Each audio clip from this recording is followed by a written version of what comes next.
OK, so that's what Alex Neil has to say about turning things around then after 3 games without a win. Scott Minto is at the Den for us. And Scott, they might be going through a minor slump at the moment, but they're hardly falling apart, albeit that Alex Neil is down to the bare bones, perhaps, when it comes to his squad options. But they're still in the playoff places.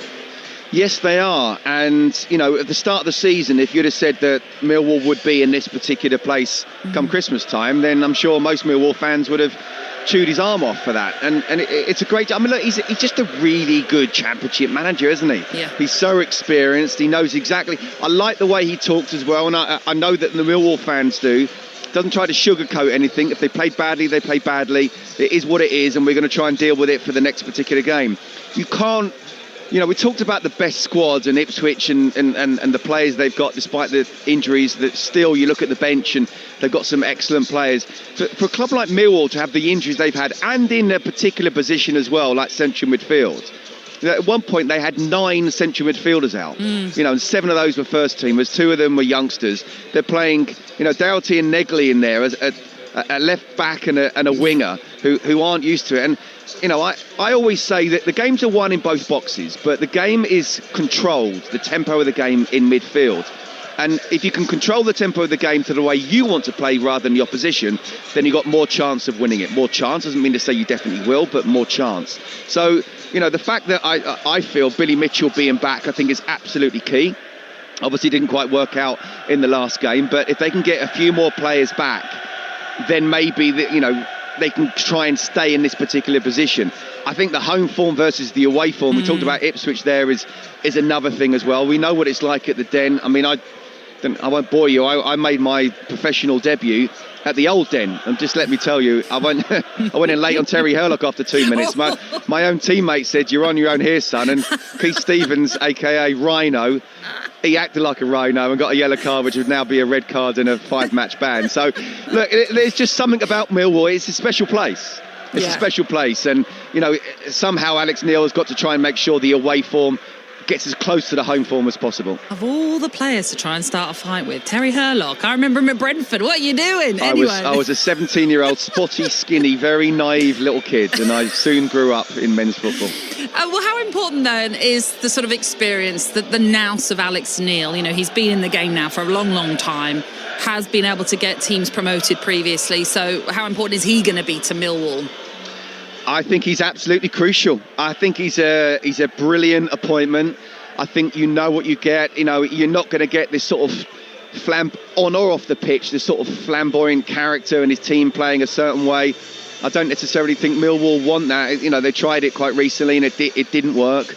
He's a really good championship manager. He's very solid. He doesn't get too high. He doesn't get too low. He says how it is. I think that the fans respect him as well as the players. He's good in terms of man management, but he also won't suffer fools gladly. I mean, you could say he's a bit of an old school manager, but clearly, in the way that he manages, he's able to deal with the modern day footballer as well. So I think he's absolutely key if Millwall are to get anywhere near and be in this position come the end of the season.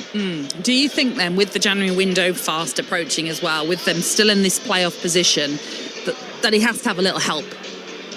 Well, yes. I mean, you could probably say 23 managers out of the 24 maybe would probably say the same thing. But I just think it's a great opportunity now. I think it's a great opportunity for a number of football clubs. When you think about the teams that have come down, and in very recent history, the teams that have come down have normally gone straight back up. Well, that's not really happened, really. Ipswich have been the best of the 3 this season, and, they still yet to find themselves. So if you look at the table at the moment, not just Millwall, but the Hulls, the Prestons, the QPR, Stoke, Bristol City, Watford. What a great opportunity to try and get into the top 6 and be in the playoffs come the end of the season. And they all need help, but Alex Neil certainly would be close to the front of the queue. I mean, they've certainly been a team in the last few years that have always, towards the end, they've put on a late challenge and just missed out on the playoffs. So to be in the position they are right now, that is something you imagine that the board, Alex Neil, everybody involved at Millwall, they have to hold on to it. They have to do something to ensure they give themselves a fighting chance to secure a playoff spot. come the end of the season. And to have a club like Millwall in the Premier League would be very interesting, certainly, although, of course, plenty of other clubs will have a say in what happens in this one. How is the atmosphere? Because it feels like it's pretty good out there already. Yeah, it's good. It's not quite a full house as yet, but, Crookie and I went for a coffee about 20 minutes ago, and we were saying, it could get a lot busier, and it has, but, you know what it's like. 100% of the Millwall fans that turn up, even if it's only 80% full, will still feel like a full stadium. And this is a big game for both these teams. Millwall are back-to-back defeats and want to get back to winning ways. Ipswich, if they want to try and chase and hunt down the top two and really, first and foremost, Middlesbrough, they need to sort their away form out. And this is a very, very difficult game for them, despite the injuries they've got. Two really key games for me, with Millwall away and Coventry away. And then they've got Oxford at home and Pompey away, which I think they can win. So it's a big game for both teams. Yeah, Millwall unbeaten in 7 of their 11 home games at the Den, though Ipswich, as Scott was alluding to there, have only won 3 on the road, which will be of concern, no doubt, to Kieran McKenna. And as I'm chatting, Derby have taken the lead at Birmingham in the game that is live over on Talksport right now. We are bringing you a feast of football here on Boxing Day on the Talksport network. It does culminate with the Premier League fixture, the only Premier League fixture of today, at Old Trafford, as Manchester United take on Newcastle. But there's plenty of EFL action to look forward to here on Talksport 2. The teams, no doubt, have made their way out. So let's hand you to your commentary team then for this first game of 3 on Talksport 2. It is Millwall taking on Ipswich, and Scott Minto is alongside Alex Crook at the Den. Thank you, Natalie. Very good afternoon, everybody. Just 2 points and 3 places separate these 2 promotion hopefuls in the Championship table. But while Millwall manager Alex Neil has admitted his ambition for the second half of the season is to simply seal a playoff spot, in form Ipswich have their sights set on gate-crashing the top 2. The visitors may have taken a while to find their mojo following relegation from the Premier League, but they have soared up the standings after taking 24 points from their last 12 outings, only 2 defeats in that time. In contrast, host Millwall are on a 3-match winless run, have lost their last 2 and are missing a host of senior players due to injury and suspension. All that added together, Scott, makes this a real opportunity for Ipswich Town to banish that poor away record and move closer to the top 2. Absolutely, that's exactly what they need to do. After this game, we are halfway through the Championship season. It's incredible, isn't it? A lot of football played, a lot of talk amongst us and others, and yet there's still a second half of the season to go. So the fact that Ipswich haven't really clicked into gear yet, and yet are still thirds and look like they're the team that could chase down Middlesbrough and Coventry as well. I think that goes to show the potential that this team has. Well, the Millwall players are gathered in a huddle midway inside their own half. The Ipswich players, all in red, doing likewise away to our right. The big team news is that Millwall make a trio of alterations from their last Championship game. That was a defeat at Blackburn. Caleb Taylor, Joe Bryan and Macaulay Langstaff for the players who come in. 2 alterations for Ipswich. Ethan Athon and Casey McAteer are the additions. No George Hurst due to injury. This is the second of 5 live commentaries across the Talksport network as part of our Boxing Day bonanza. Derby lead Birmingham by 1-0. That's over on Talksport. We've got Coventry, Swansea, Wrexham, Sheffield United still to come here on Talksport 2. And then the only Premier League game of the day, it's Manchester United against Newcastle. That's an 8 o'clock kickoff on Talksport. But we are underway here at the Den on a gorgeous afternoon. The sun is shining, blue skies overhead, and Ipswich Town all in red, shooting them right to left in this first half. Straight away they're trying to press high, and the Millwall goalkeeper Max Crocombe has to come out and clear over on that far touchline. The 2 11s in full then for Millwall. Crocombe in goal, Kramer, Taylor, Cooper and Bryan the back 4, Doughty and Mitchell in front of them, Amaku, Langstaff and Negley behind Ivanovic up front. For Ipswich, Walton in goal, Furlong, O'Shea, Kipre and Davis the back 4, Kayuste, Matusiwa will hold in midfield with Philogene, Nunez and McAteer behind Athon in attack. Millwall in their navy shirts, white shorts and navy socks are attacking the Cold Blow Lane end away to our right, but Ipswich dominating the ball in this first minute or so, and that might just be the way this game plays out. Here's Philogene, little back heel to release Leif Davis. Davis cuts the ball back into the penalty area, and it's smashed upfield by Billy Mitchell. But you can see Scott Minto right from the off. Kieran McKenna wants his team to play high up the pitch and keep Millwall penned back inside their own half. Yeah, absolutely. And you'd expect Ipswich to try and get hold of the ball as much as possible. Millwall, you would expect in the first 10 minutes to try and be as strong as possible, even just get the ball long and put Ipswich under pressure, but at the moment they've got to try and get the ball.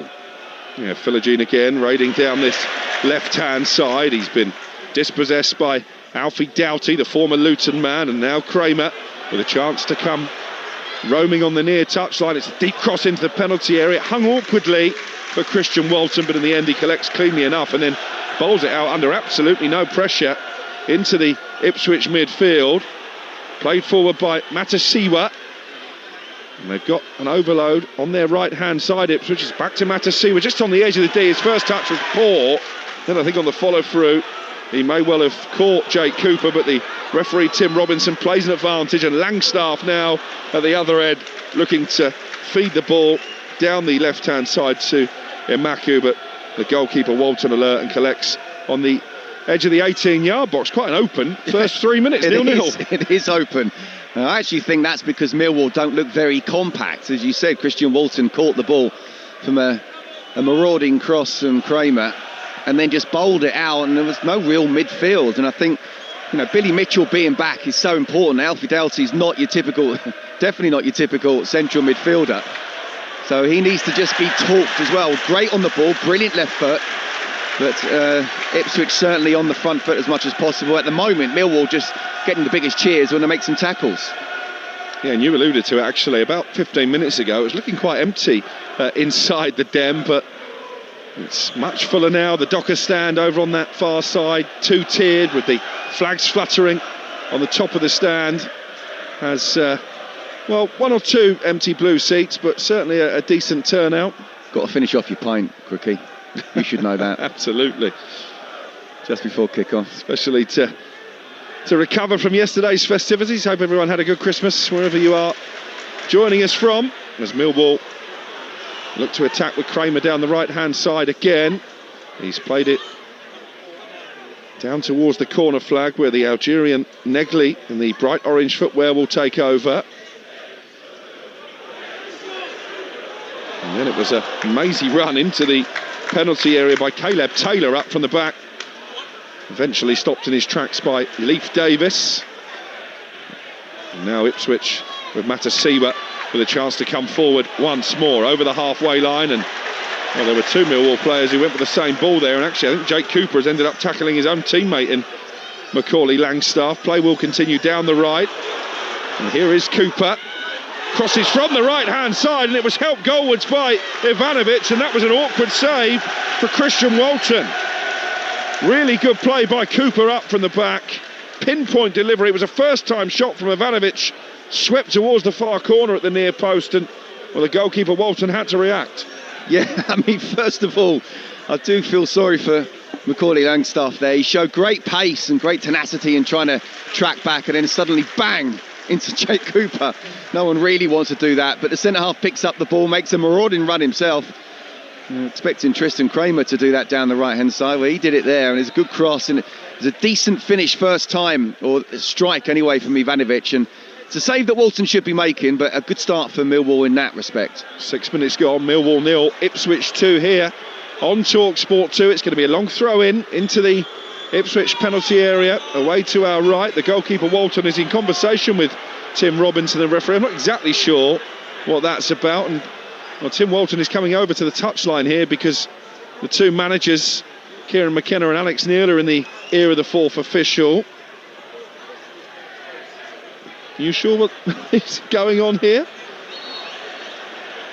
Well, they've tried to take the throw in and the referee's not on the pitch. Tim Robinson.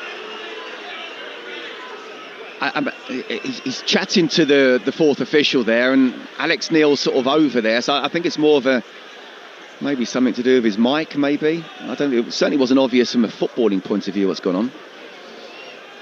Well, finally this throw-in will come into the Ipswich penalty area.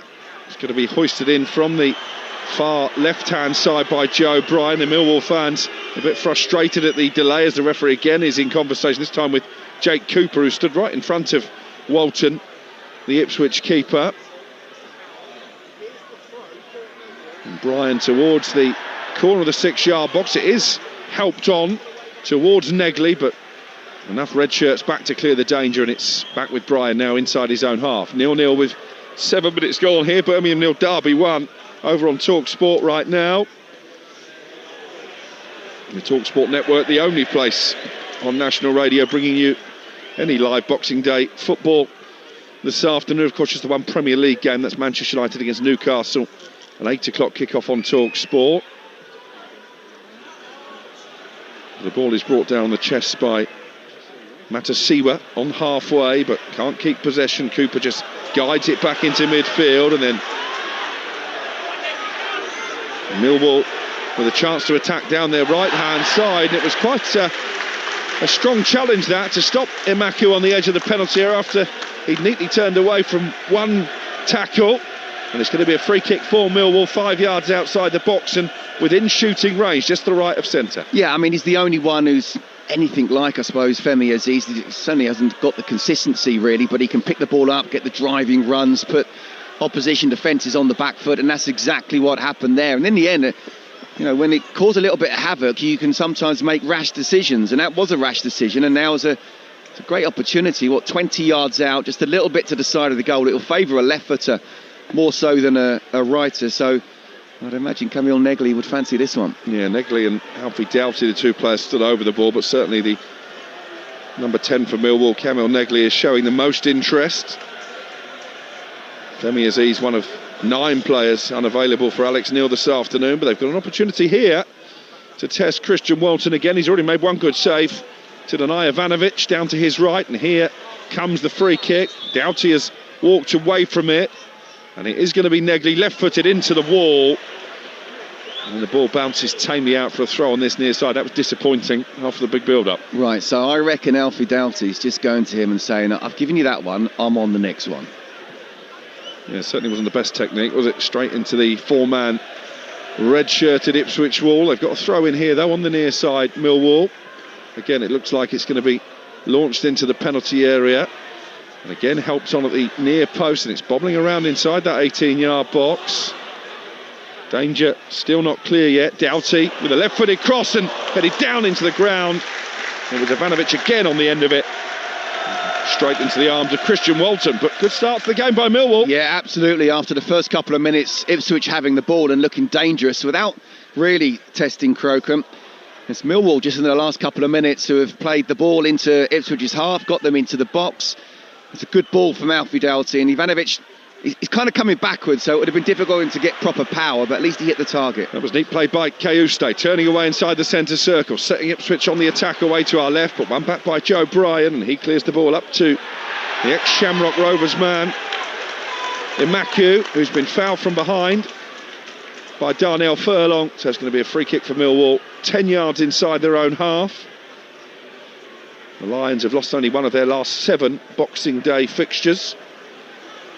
They've started well here, 10 minutes played 0-0, but so far Christian Walton has been the busier of the 2 goalkeepers. Alex Neil just issuing some instructions to Camille Negley down below us on the touchline, and the free kick is going to be taken from inside the Millwall half by Joe Bryan, left-footed, the former Fulham man, up towards the edge of the penalty area. It's been kept alive on this near side by Negley. Comes in on his left foot, deep delivery, and it's headed onto the roof of his own net by Kipre. Well, that was a teasing ball hanging in the air. And, well, it's so nearly crept in underneath his own crossbar from Kipre. Got just about enough on it, Scott Minto. Well, we just talked about a really good ball in from Alfie Doughty, and this time it was from Negley, and that's exactly what Millwall have to do. Get half a yard, get the balls in the box, and whether it's Ivanovic or if it's come up from a corner, your centre halves are still there. And in the end, it's an important touch from Kipre. Doughty with a corner. And it's headed towards the crossbar by Caleb Taylor. And I think actually that's another good save from Walton to claw the header clear. Second time already But the Ipswich goalkeeper has been called into action inside these first 12 minutes. It's still 0-0, but it's the home side who are asking all the questions. It's an absolutely brilliant save from Christian Walton. It's a wonderful header from Taylor. He must be, 12 yards out. Has come straight direct from the corner. Joe Bryan back into the penalty area again. Oh, and it came at the far post there for Kramer, who I think had more time than he was aware of. Maybe could even have brought the ball down and got a shot away. He tried to cushion it along the 6-yard line, and Ipswich are able to clear. Kieran McKenna's men under pressure. So that is a full-back stroke centre-half being in there, not reading, not gambling that what if he misses the defender in front of me? What if he misses and therefore I've got a chance? He could have brought it down, or he could have just used the pace of the cross and side-footed it towards goal, which, because he was so close, Christian Walton wouldn't have had much chance at all there. So it's a great opportunity, and it ended up going backwards, let alone not even sidewards, and he put his hands up in the air as if like, I got that one wrong. That's half a chance, that, for Millwall, surely. But what I would say is, after, again, that initial burst of Ipswich looking dangerous, especially on the counter-attack, Millwall have been really good in the last 5-6 minutes. Well, he has scored a couple of goals already this season. Tristan Kramer, the Frenchman, signed from Brentford in the summer, but he had a lot more time than I think he realised there as the ball was swung in from the left-hand side to the right corner of the penalty area. Christian Walton already saving well from Mihailo Ivanovic down to his right-hand side, and then an even better stop to claw away the header from a corner from Caleb Taylor. Would have been his first Millwall goal since arriving from West Bromwich Albion in the summer.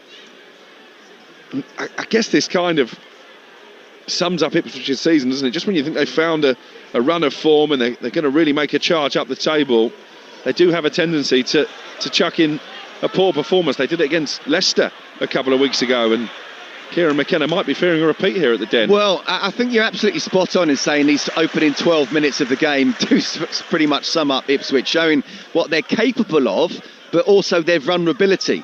And from them having pretty much 70% possession in the first 5 minutes, it's now gone to 50-50, not had a shot on or off target, and Millwall have had 4 shots and 3 of those have gone on target. So the important thing is, from Millwall's point of view, is, well, when you're on top, especially if you haven't quite got the ideal 11 out there, when you're on top, you need to score.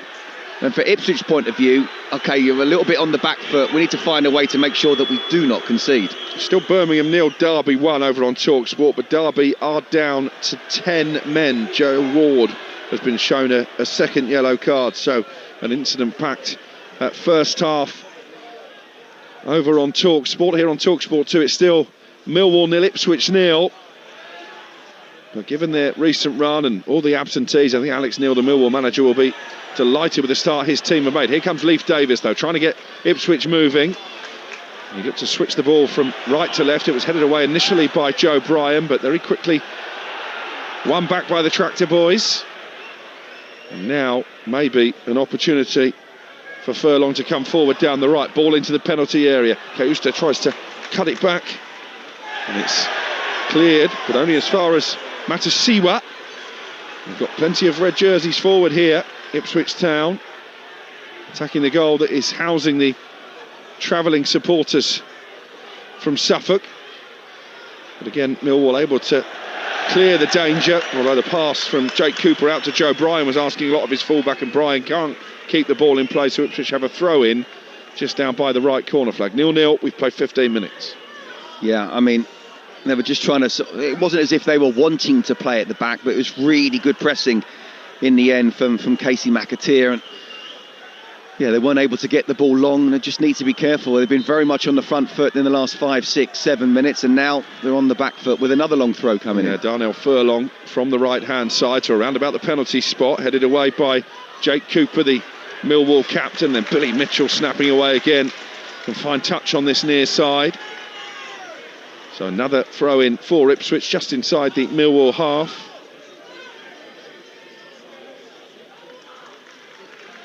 The last visit here to the Den ended in a 4-0 victory back in February of last year, en route to promotion to the Premier League. Their stay in the top flight lasting just the one season, and I think a lot of people thought they might storm the Championship this term. It hasn't worked out that way so far.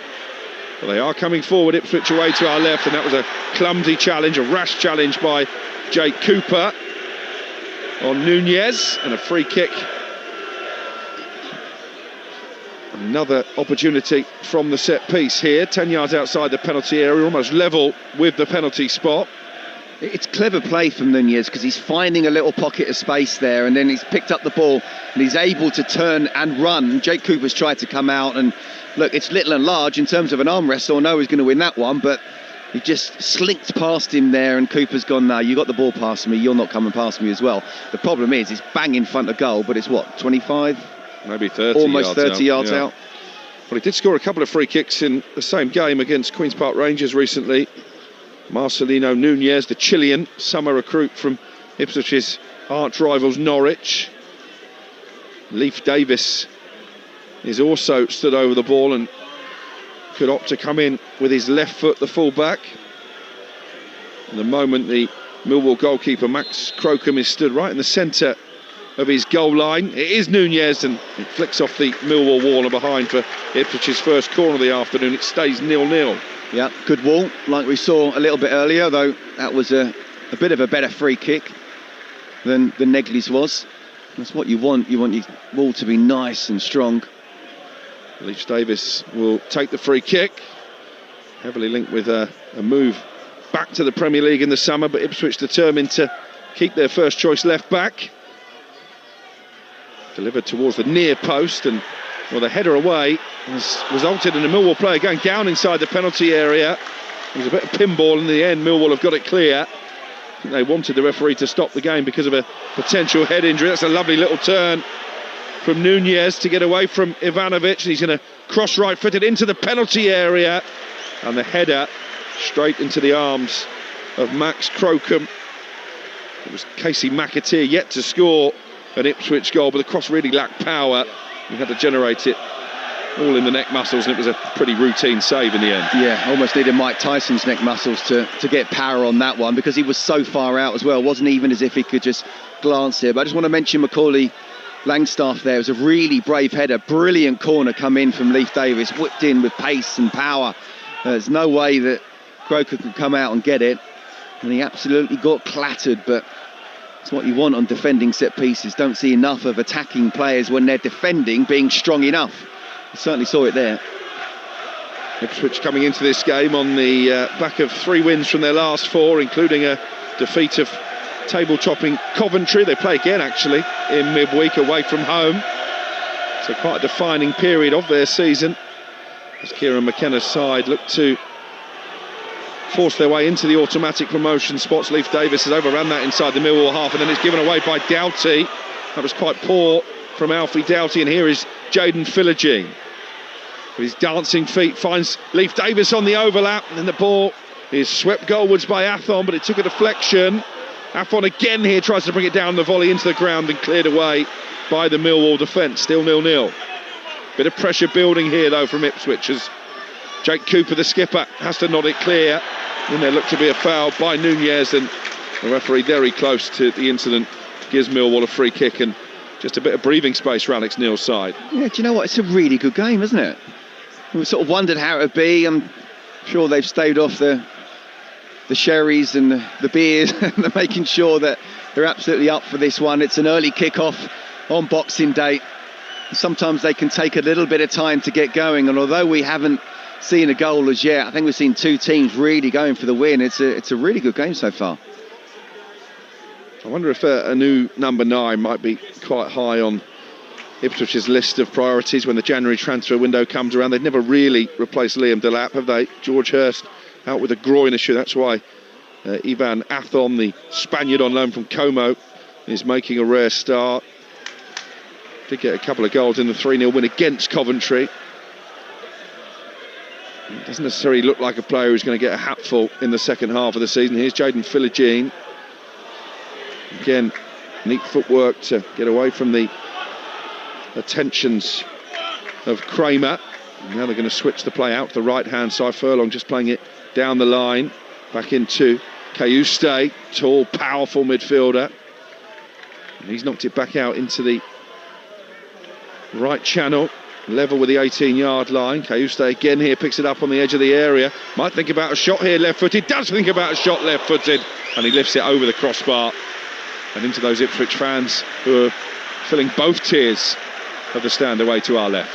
Well, it's actually at least half a chance there, isn't it, for someone like him on his left foot as he's coming across the box. No one's really engaged him, and it's not until Jake Cooper comes across, realises he's got to leave the man he's marking and get as close as possible, that suddenly he goes alongside the 18-yard box, and in the end he still was able to get half a yard and have the shot. He should be hitting the target from there. Wasn't really too much under pressure, and he was right in front of the goal. He's on loan from Napoli, Jens Cayuste, the Swede. There is an obligation to make that move permanent should Ipswich get back up into the Premier League at the first time of asking, as Darnell Furlong plays a ball from the edge of his own penalty area, but offside flag has stopped that Ipswich attack. McAteer just straying into the offside position, and a free kick for Millwall, and the ball clipped forward down the left-hand side by Caleb Taylor. Bit of hesitancy in that Ipswich defence.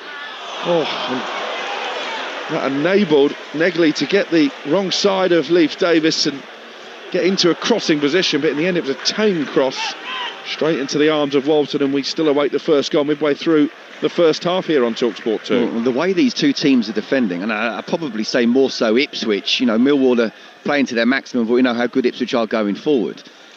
I don't think it's going to take too long before we do see a goal.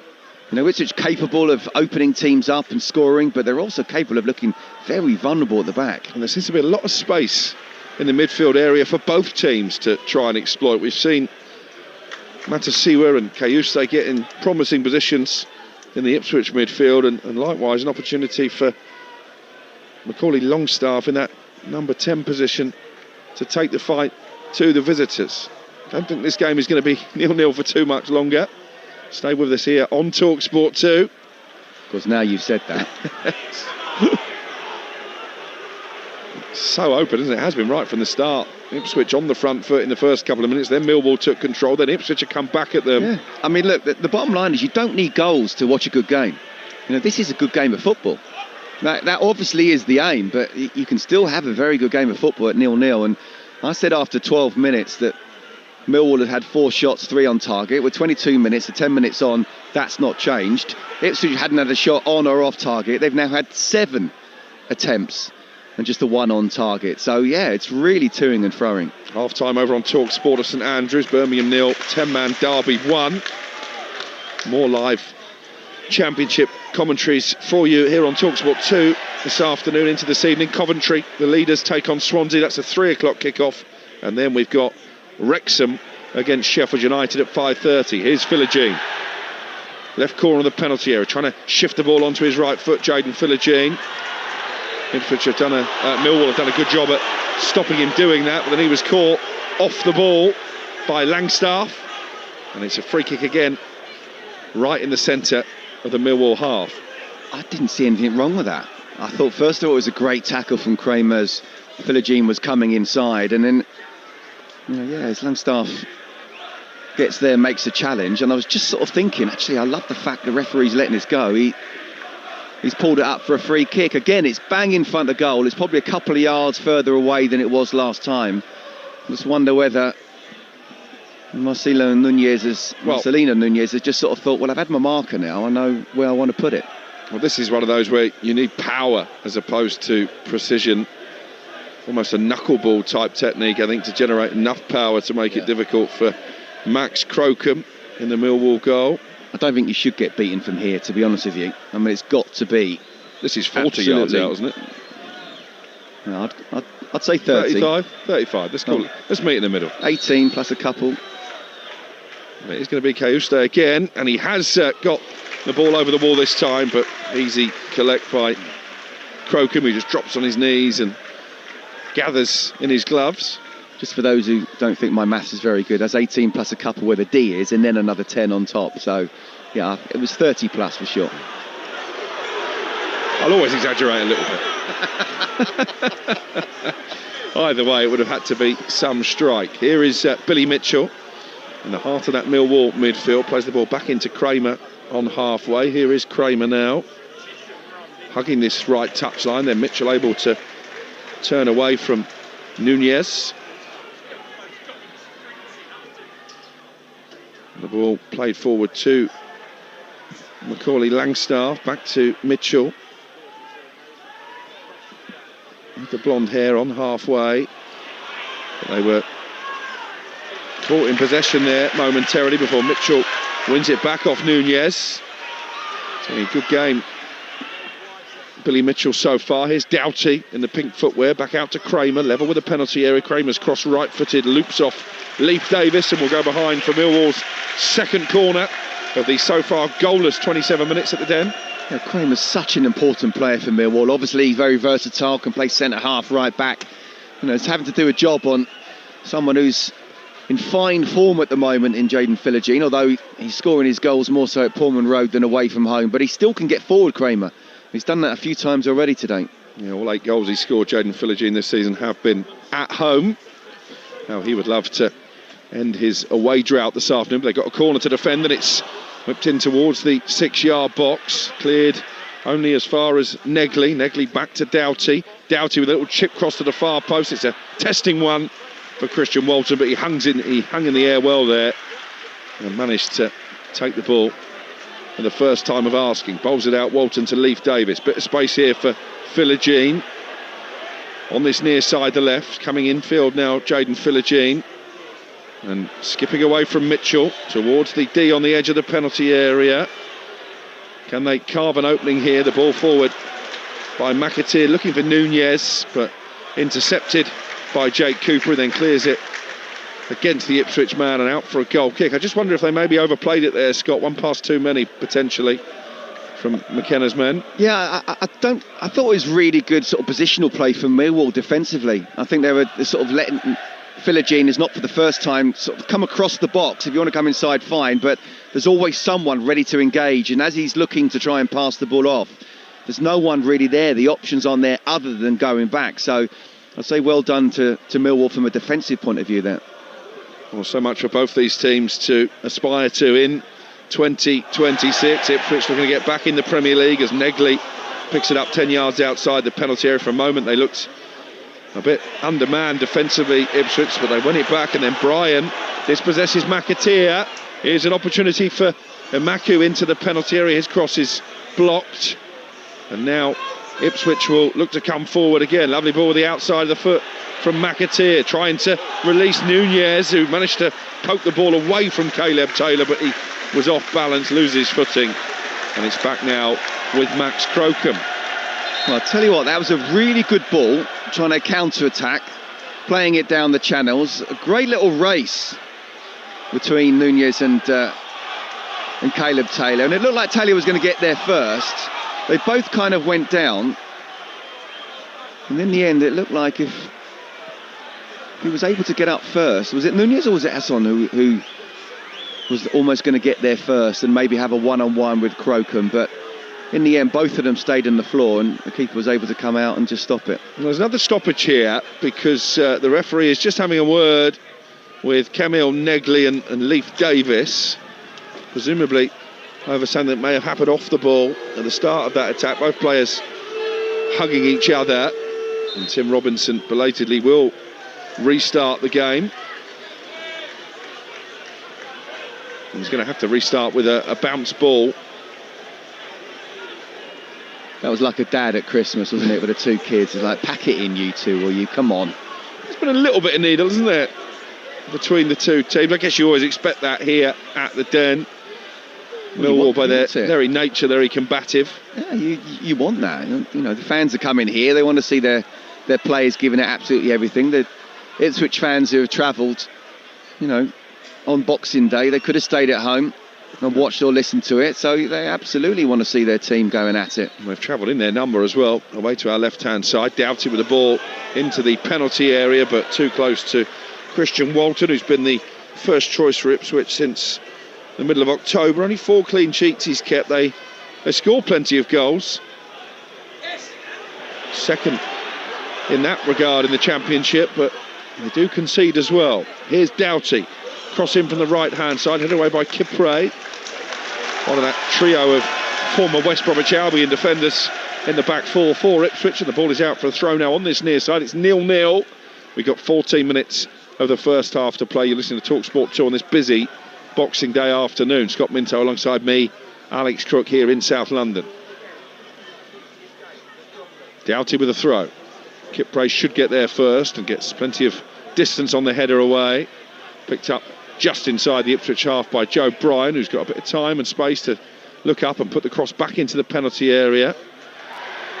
Again, Ipswich have defended that well enough, and then that looked like a foul on Nunez, the Chilean, by Billy Mitchell. And the free kick taken quickly. And they've got men over here. Ipswich Town.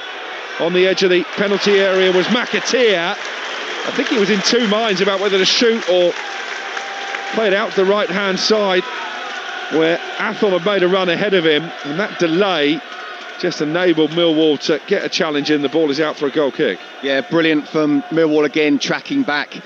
I could see what Azam was trying to do, sort of almost run in behind him and try and create a different angle.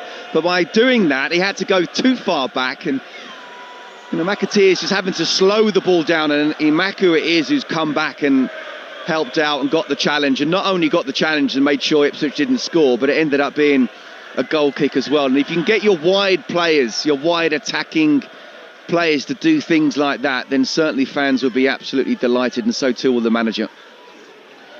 McAteer with a header inside his own half, and then it's played upfield by Dara O'Shea, the Irishman for Ipswich, picked up by Billy Mitchell on the halfway line. That was a nonchalant sort of half-volley pass forward with the outside of the foot that nearly released Imaku.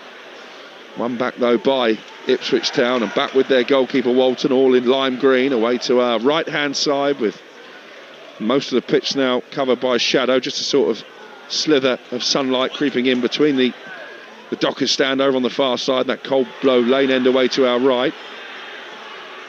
As Nunez plays the ball forward, but it's easily collected by Caleb Taylor, one of those three players that Alex Neil has brought in to freshen up his 11 this afternoon.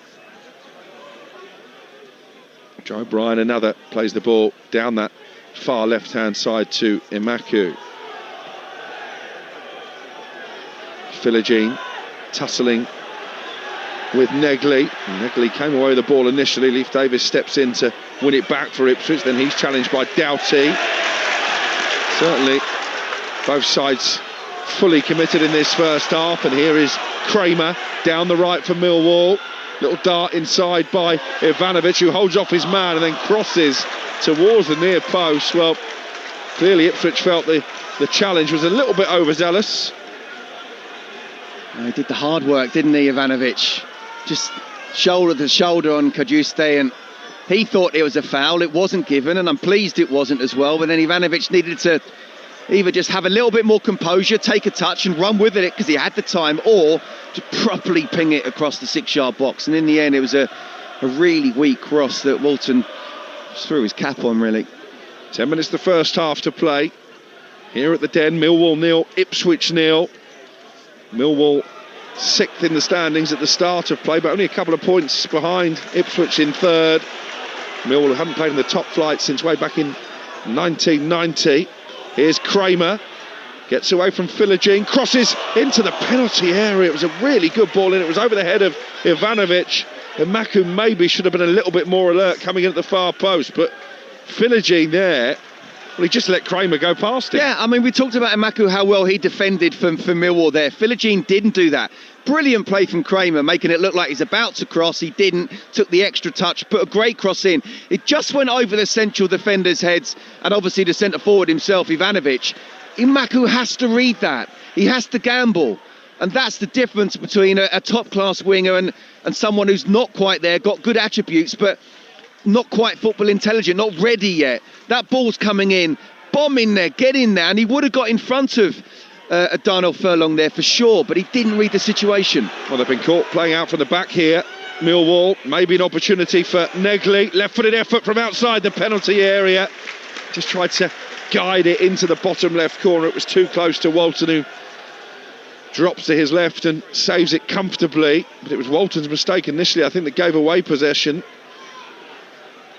They are a team, Ipswich, who like to build up from the back, but I'm not sure this is the type of arena where you really can afford to do that. Here's Amaku over on the left for Millwall. 0-0 the score. Amaku hugging that far touchline. He's got 3 players in the centre. If he can get into a crossing position, dribbles into the penalty area, drills it towards the near post, and it's Dara O'Shea on the slide who clears for a throw over on that left-hand side. 0-0. And that is Adomo Imaku at his very, very best. Getting the ball, running at fullbacks. Great bit of skill. As I say, he's got great attributes. He's not quite Femi Aziz at the moment, but he was just able to read that situation off the ball when that cross came in from the other side. But also get on the ball and take on his fullback. He'll certainly cause havoc for Ipswich. It's the voice of Scott Minto, who's come with his crash helmet on, the former Charlton and West Ham left back.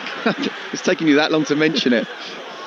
Here's Joe Bryan. The throw-in was disappointing from Doughty, but he's got it back on that far side and tries to fizz it into Kramer, whose touch was poor.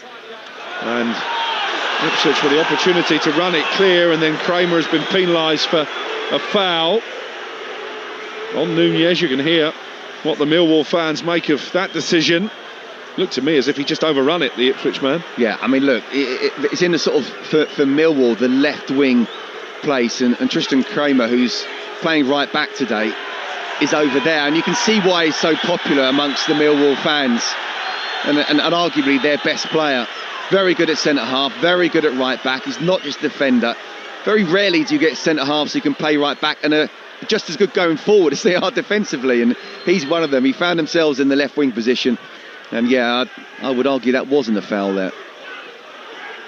Here's Philogene, halfway inside the Millwall half, out to his left, and Leif Davis bombing forward again, the full-back. Now a chance for Kayuste maybe to get across into the penalty area, goes short instead into midfield for Matasiwa. He's back now with Dara O'Shea on the edge of the centre circle. Millwall 0, Ipswich 0. We've got 7 minutes of normal time in this first half to play. Over on Talksport at half time, it's Birmingham 0, 10-man Derby 1.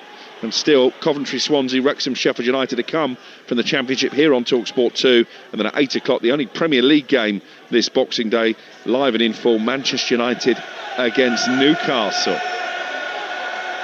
I'll be watching that from behind the sofa. Here is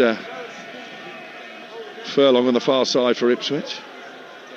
Or McAteer rather, coming in field and then leaving it for Kipre. And Kipre has been given room to run to the edge of the penalty area as he tried to play the ball in. It was cleared away by Caleb Taylor, his former West Brom teammate. And now Negley with the ball upfield, but brought down inside the centre circle by O'Shea. And O'Shea, the diagonal ball to Leif Davis, who was just a bit nonchalant there as it came to him on the touchline. Tried to bring the ball down his chest and ended up carrying it over the byline for a throw-in for Millwall. Yeah, didn't seem to be fully switched on there. No, I think, the ball was pinged to him and it was a little bit high, and he could have sort of jumped and chested it down. In the end, he thought he could bring it down. It was the top of the chest, and he didn't control it, went out. It is already one of those afternoons, despite the open nature of the game, where you feel the first goal could be absolutely crucial. Furlong took a bit of a chance there as Maku was bearing down him. In the end, he managed to just guide the ball back to Christian Walton. But if Ipswich were to get their nose in front, given they're on such a good run of form, you would imagine that confidence might power them on. Millwall, in contrast, having not won any of the last 3, if they concede first, maybe that fragility may bear its teeth again. Here's Billy Mitchell in towards Negley inside the centre circle, won back by Philogene, and Philogene able to sprint forward towards the penalty area, and he might get a shot away here. Philogene, he's taken too long, showed too much of it to Caleb Taylor, and the opportunity to test the reactions of Crocombe goes begging. One back by O'Shea though, he got there ahead of Maku, who's getting a bit of verbals there from the Millwall fans. Furlong with a low cross into the area. McAteer back to goal, plays it into Kayuste 25 yards out, and now Leif Davis with a chance to cross. They've got 4 in the centre, Ipswich, and he's fizzed it into the feet of McAteer. It bounces off him and behind for a goal kick. They've not looked clinical, Ipswich, in the final third. No, they haven't. They've looked good up until that final third, but you're right, that sort of final ball, the shot, they haven't tested Crocombe enough, who of course made mistakes in the Blackburn game and perhaps confidence-wise wouldn't be at his best. But I'm just looking at Jayden Philogene. He's got his head up looking at the sky. He knew that was a great opportunity. It's not often he's able to have bags of space. And talked about how good Kramer's been. And Kramer was up down the field. He was running at Caleb Taylor. Taylor defended really well in the one-on-one situation, but it was a great opportunity for Philogene. Long ball from the goalkeeper, flicked on by Langstaff. Here's Kipre, the imposing central defender for Ipswich Town. Plays the ball against Doughty and out for a throw-in on this near side. We've only got 4 minutes plus stoppage time to go in this first half. Still 0-0. Alex Neil, coming into this game, was speaking about the fact he'd like his team to show a bit more arrogance, maybe a bit too respectful for the sides in and around them. Do you understand that from the Millwall manager? I mean, define arrogance in terms of courage, getting on the ball and trying to pass it, yeah, for sure. But talked about how many injuries they've had, especially in that central midfield, and you control the tempo of the game in midfield. So I understand what he's trying to say, and I certainly wouldn't argue with Alex Neil. I respect him a lot as a championship manager, but yeah, he just wants to try, obviously after back-to-back defeats and 1 point out of a possible 9, he wants to try and get his team to say, come on, let's get out of this, don't feel sorry for yourselves, we're Millwall, we're playing at home in the next game. And I think they've given it as good as they've got in this particular first half so far. And you mentioned the fact they're particularly depleted in midfield. They've been hit by a lot of absentees in that area. The fact Billy Mitchell is fit is a big bonus. He's out of contract actually at the end of the season. I know Millwall are keen to tie him down, but might be an attractive free agent for somebody out there, Scott Minto. Yeah, he's a decent championship player for sure, and I think he's absolutely key for Millwall to be coming back. Yeah, they need a few more central midfielders. I think Alfie Doughty's doing the job there. He's, in many respects, he's not a typical centre midfielder, but he is a very intelligent player with a good left foot. So as long as they're communicating between themselves, if one goes forward, the other sits in. And Billy Mitchell, he's ratting around, isn't he? He's trying to make sure Ipswich have no real time on the ball in midfield, and he's doing a good job at it at the moment.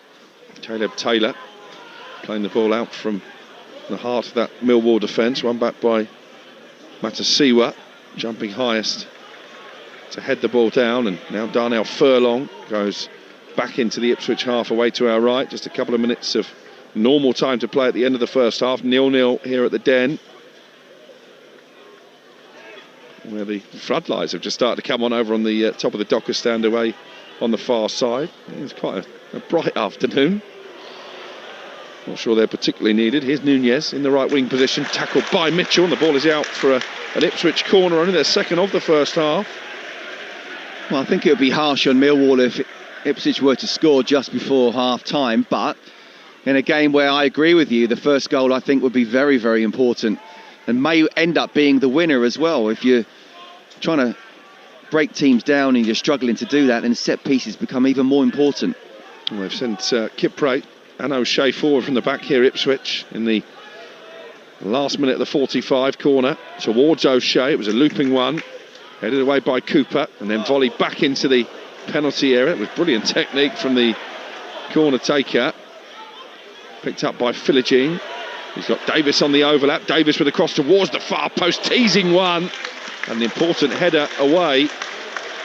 Facing his own goal there was Joe Bryan, but the offside flag was up. It's going to be a free kick for Millwall, but Joe Bryan didn't know that. No, he didn't, and a couple of beautiful, delicious balls pulled in. As you say, it was Nunez who took the corner. It came back out to him. He volleyed it first time, pinged it. I'll talk about Leif Davis's cross as well. It's a wand of a left foot, brilliant ball in, and Joe Bryan didn't know. So for both of those particular incidents, Millwall's defending absolutely superb. Positional play, strength, wanting to get there first, not allowing the opposition player to get a header in. So defensively, I think Alex Neil will be very, very happy. Even attacking-wise, he'll be happy with what they've done so far.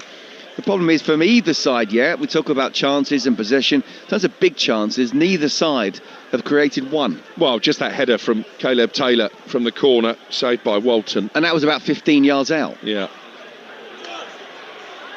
Here's Imaku down the left-hand side, cuts on his right foot. He's being asked to shoot by the Millwall fans. He responds and drills it low into the penalty area, blocked by Matasiwa.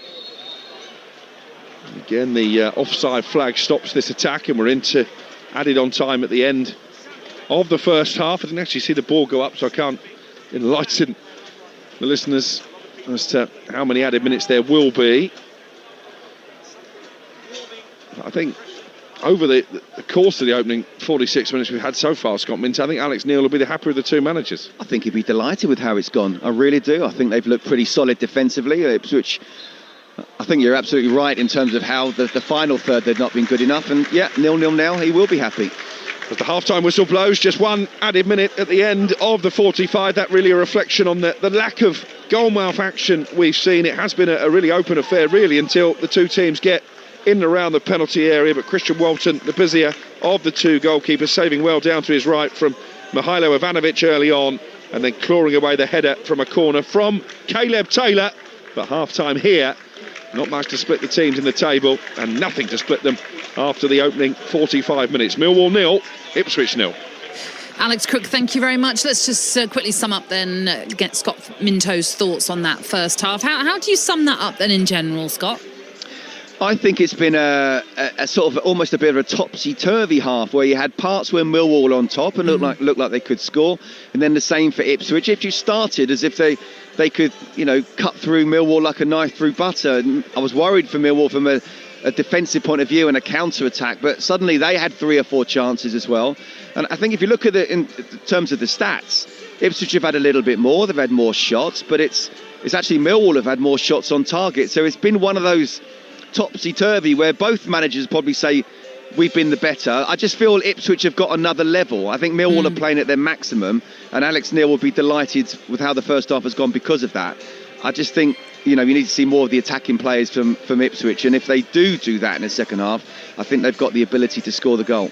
And it's finding that clinical edge that clearly has been missing for both teams. But with Ipswich having more shots in the game in general, I'm sure Kieran McKenna will be thinking it's just that final third we're lacking in. It's exactly what it is. It's that final third. It's that final ball in. It's that sort of shot at goal. We talk about the stats will say no big chances from either side, and Crookie's right to pull out. It was a really good save from Christian Walton from Taylor's header. But that was a header from a corner when he was 15 yards out. So I think defensively, even though Ipswich have had more attempts, I think Millwall look stronger defensively than Ipswich do. I think that Ipswich have a better attack than Millwall do. So, we half-time 0-0. If we get to 60, 70 minutes and it's still 0-0, then it's 1 goal wins this. Well, here's a stat that'll delight you, that'll delight everyone listening as well. Only Coventry have scored more second-half goals than Ipswich, and there have been a league-high 17 goals in the final 15 minutes of Millwall's games this season. So, it all points to hopefully goals in the second half. I hope I haven't jinxed it there. But for now, Scott, thank you very much. We'll hear more from Scott and Alex as we bring you the second half then in this goalless encounter between Millwall and Ipswich, live on Talksport 2. Join the Football Collective. The cool, clinical finish. EFL Live on Talksport 2. Merry Christmas, my love. Merry Christmas, Mum. Merry Christmas, Nanny. Happy New Year!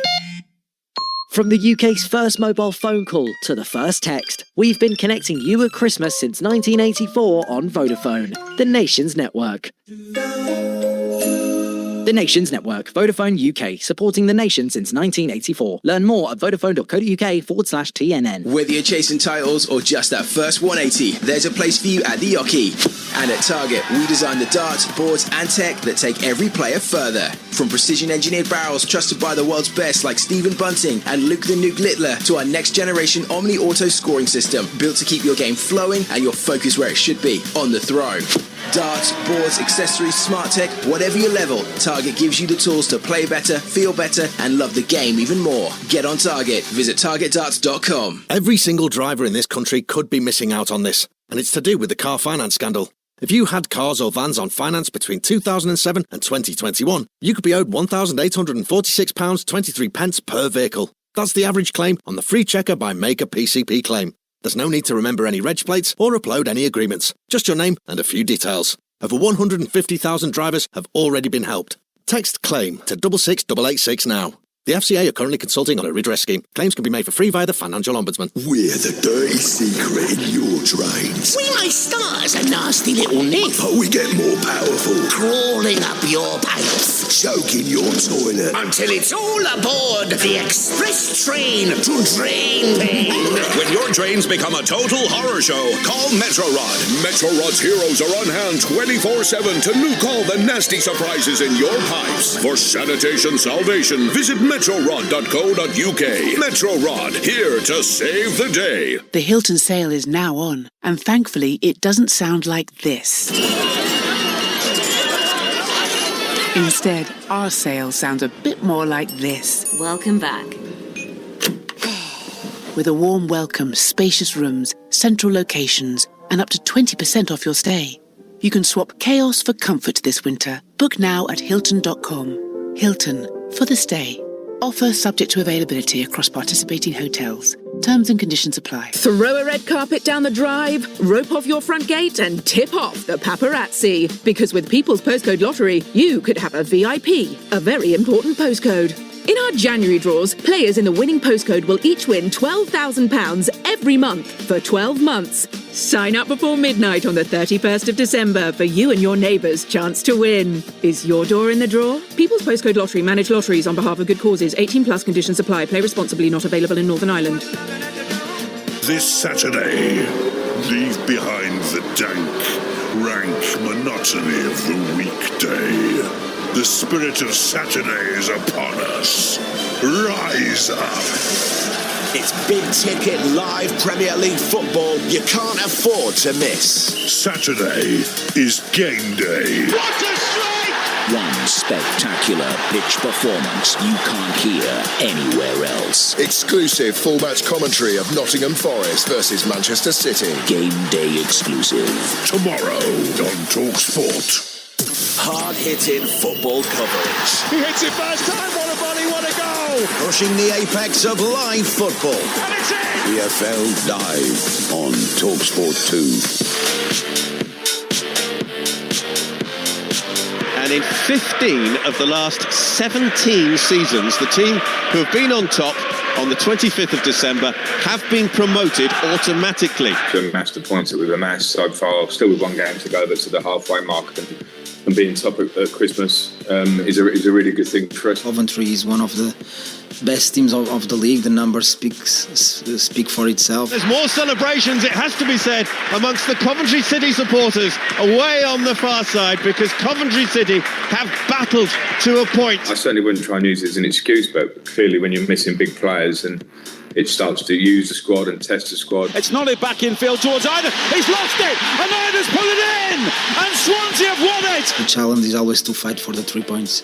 So if it's away or home, that's the mentality we need to have. Azaz, Coventry working into the middle again, and the header is put in by Ephraim Mason-Clark. This job gives you many problems to solve as such, so you have to be ready. Yeah, we've got a cracking game coming your way a little bit later on here on Talksport 2, but it's goalless in our live game right now between Millwall and Ipswich. But surely that cannot be the case when the Championship's top scorers, Coventry, host Swansea. The teams have been announced for this game, which we're bringing you to live after the game at the Den. So let's bring you those lineups with your commentator for this one, and it's festive greetings to Ian Danter. And to you, Natalie. Very good afternoon to you. Coventry make 4 changes from that draw they got at Southampton. One is enforced on Frank Lampard due to the red card sustained by Jay De Silva down at St Mary. So his place at left back goes to Jake Bidwell. Liam Kitching, Tatsuhiro Sakamoto and Ellis Sims also return. Wright, Eccles and Latibogier, the players to drop out.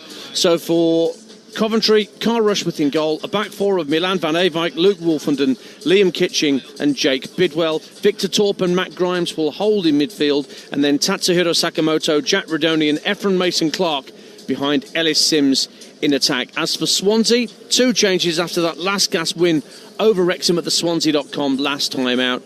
Cullen and Iom come into the side. Widell and Inusa drop out of the starting 11. So Lawrence Vigouroux is the goalkeeper. A back four of Ethan Galbraith, Ben Cabango, Cameron Burgess and Josh Timon.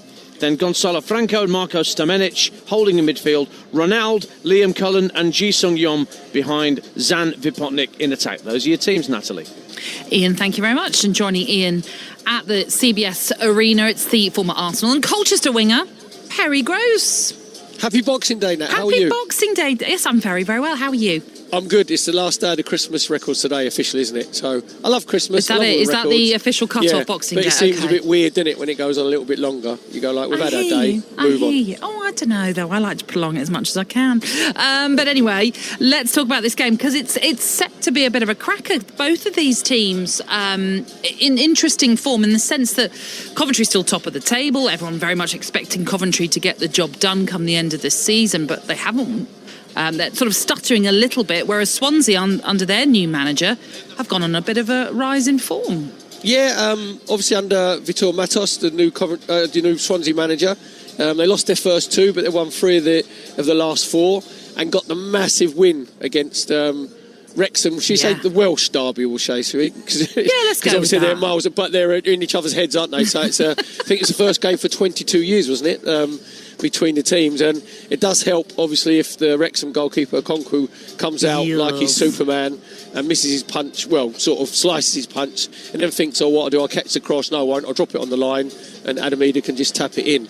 So there's nothing like a victory in the derby, especially when you win it like that, you know, when you've been 1-0 down for 70 minutes and you score your winning goal in the 90th minute. That just gives the whole team confidence and the whole team belief, and they buy into the manager a lot quicker. Yeah, very much so. That will certainly be a confidence booster, as you say, coming into this game against the league leaders, who have only won 1 in their last 4, faltering a little bit. It doesn't help that illness has swept through the camp, as we are aware, and they've had to even kind of put in COVID type restrictions to limit the spread of that illness. But it'll be a big plus for Frank Lampard to have Kitching back in his side.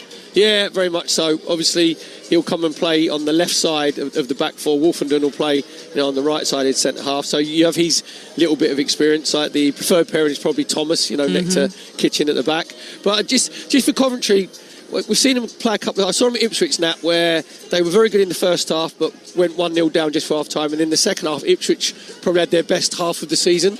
And Coventry didn't have any answers in that game.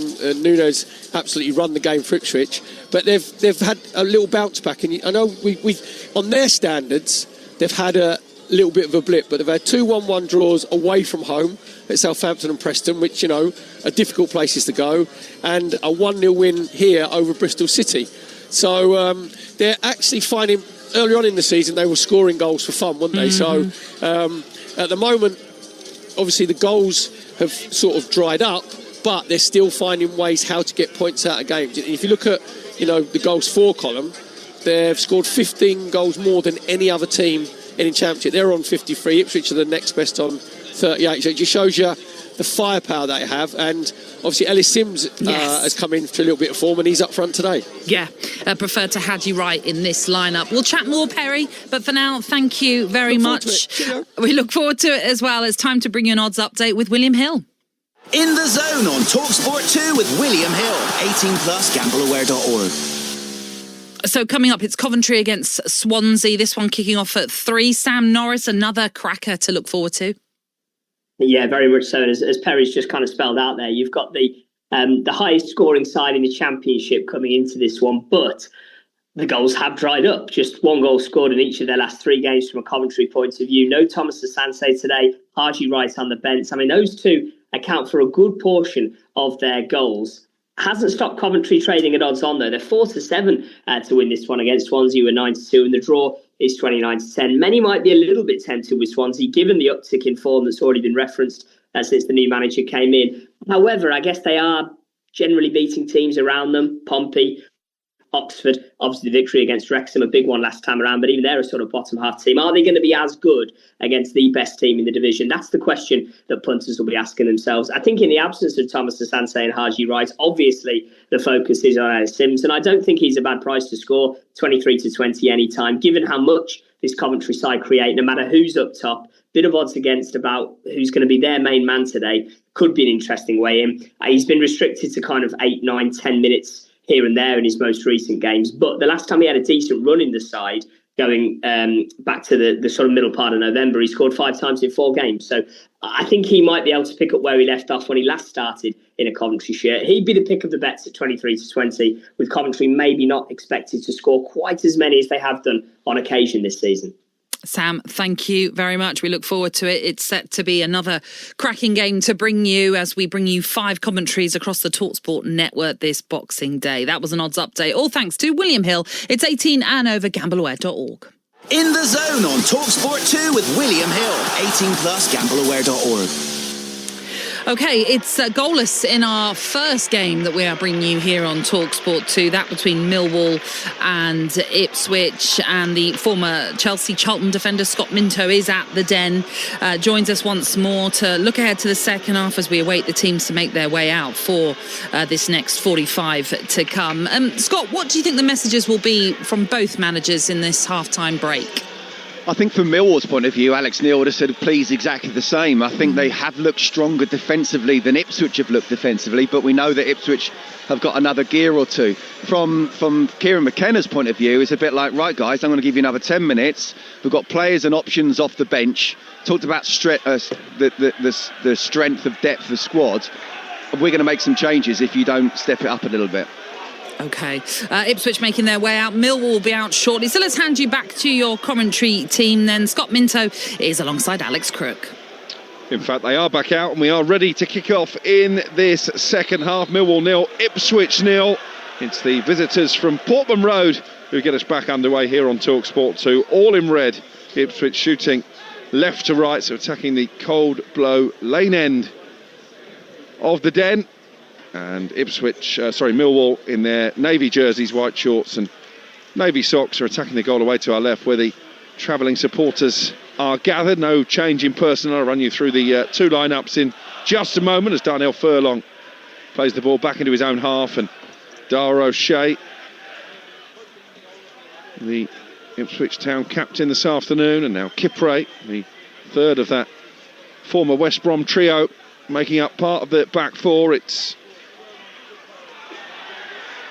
Ipswich who dominating possession at the start of this second half, and an opportunity maybe for McAteer to get across away. Cuts in from the right hand side on his left foot, cleared as far as Kayuste, and then his header down is intercepted by Kramer, but not a brilliant clearance. Straight to Kipre, well forward.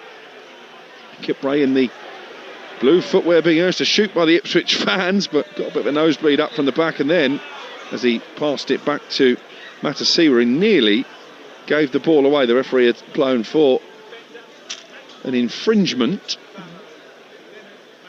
and it's going to be a bounce ball actually, so maybe the ball cannoned off the official. Gives me an opportunity to run you through the 2 teams. For Millwall, Crocombe in goal, Kramer, Taylor, Cooper and Bryan the back 4, Doughty and Mitchell in front of them, and Maku, Langstaff and Negley, who's been lively behind Ivanovic up front. For Ipswich, Walton the keeper, Furlong, O'Shea, Kipre and Davis in the back 4, Matasiwa, Kayuste in midfield, with McAteer, Nunez and Philogene providing the support for Athon up front, who's been very quiet. Here is McAteer into the penalty area, deep cross towards the far post, and it's Kramer with the important header just to divert the ball away from danger, but it's at the feet of Philogene, and now Kipre with a shot. I think it hit his own man inside the penalty area, picked up by Furlong. We've had 2 and a bit minutes since half time, and all of the players been in the Millwall half away to our right. Here's Leif Davis coming in, the left back on his right foot, and then switching the play to Darnell Furlong. Very front-footed start to the second half from Ipswich Town. 0-0 the score on Talksport 2. But plenty of defending in these early exchanges since the restart for Millwall to be doing. Leif Davis looking to link up with Philogene on that far side. In comes the challenge from Doughty, and then the ball flicks off Philogene out for a Millwall throw, and it stays goalless, Scott Minto. Yeah, it's been a really good start from Ipswich. You know, Nat was asking me what would you expect the managers to have said, and quite clearly Kieran McKenna has said, listen, that's not good enough. We talked about how in the final third they haven't already. We've seen Casey McAteer put 2 crosses towards the far post, both of them really good crosses.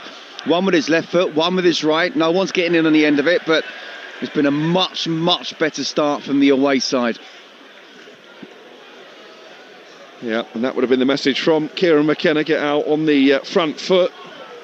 And maybe actually there would have been a message in there to the starting 11 that if you don't manage to get on top in the game within the first 10-15 minutes of the second half, then I will use what's quite a strong bench that Ipswich have brought here this afternoon.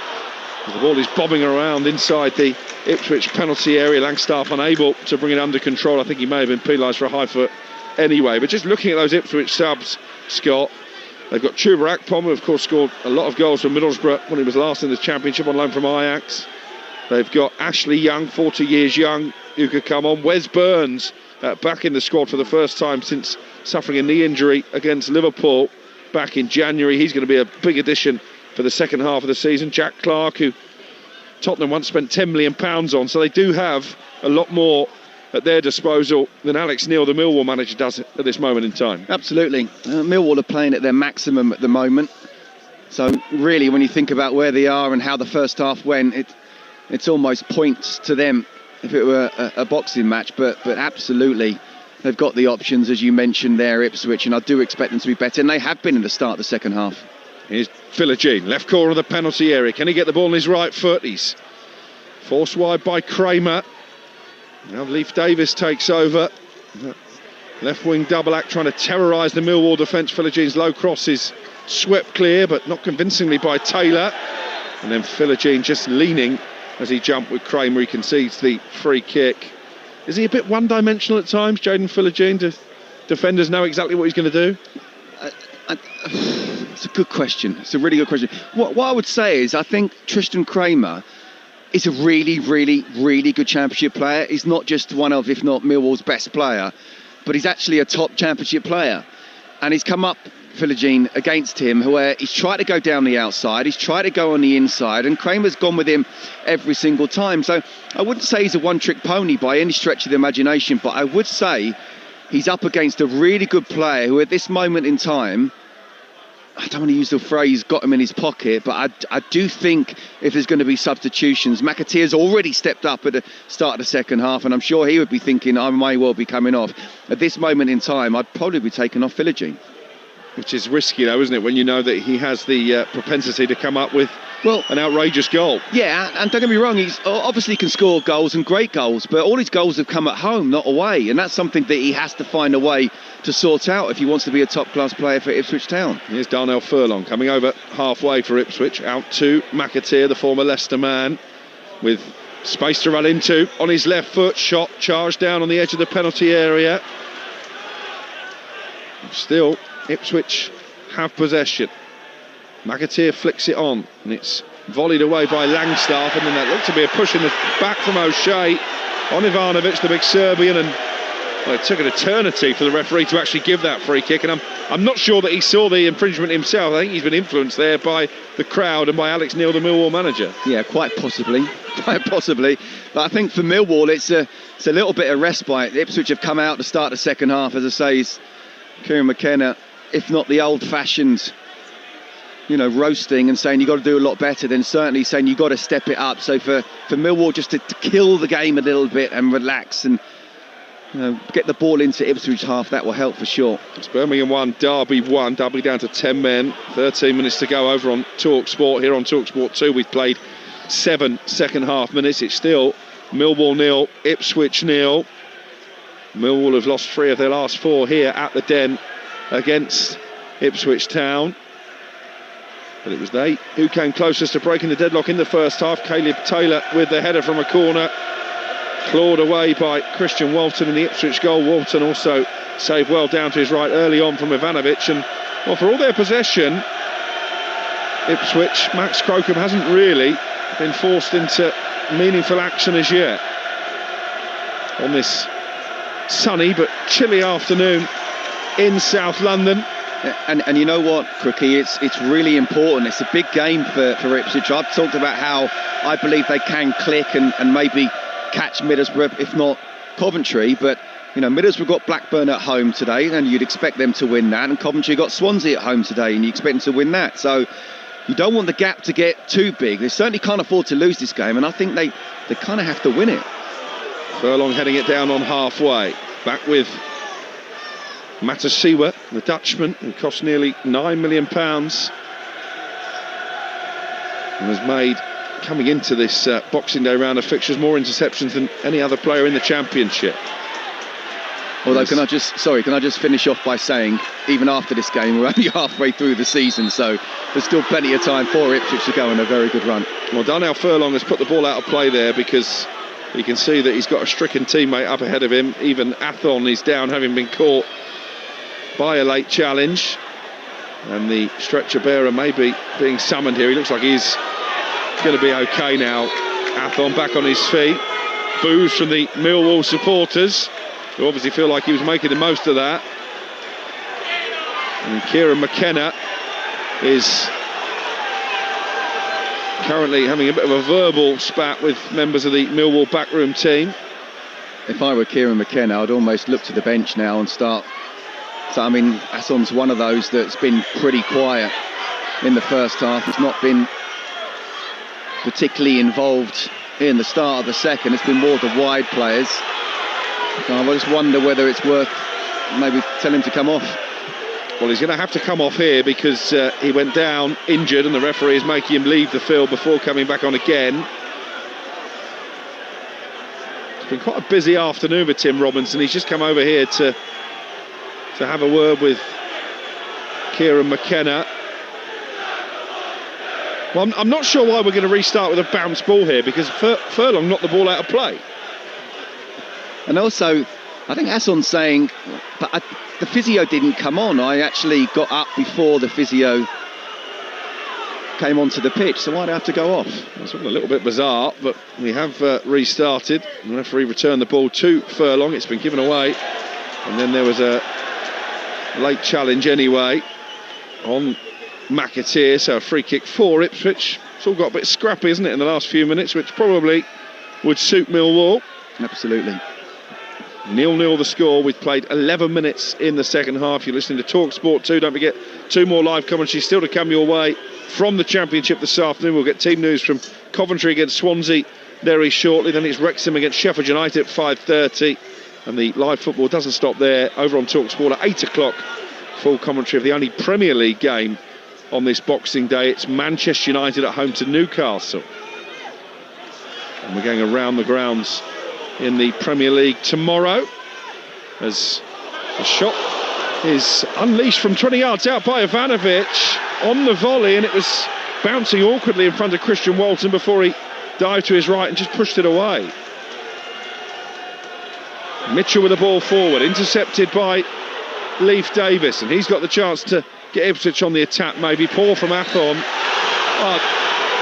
I thought he showed too much of that to Alfie Doughty. It was Nunez actually who went down.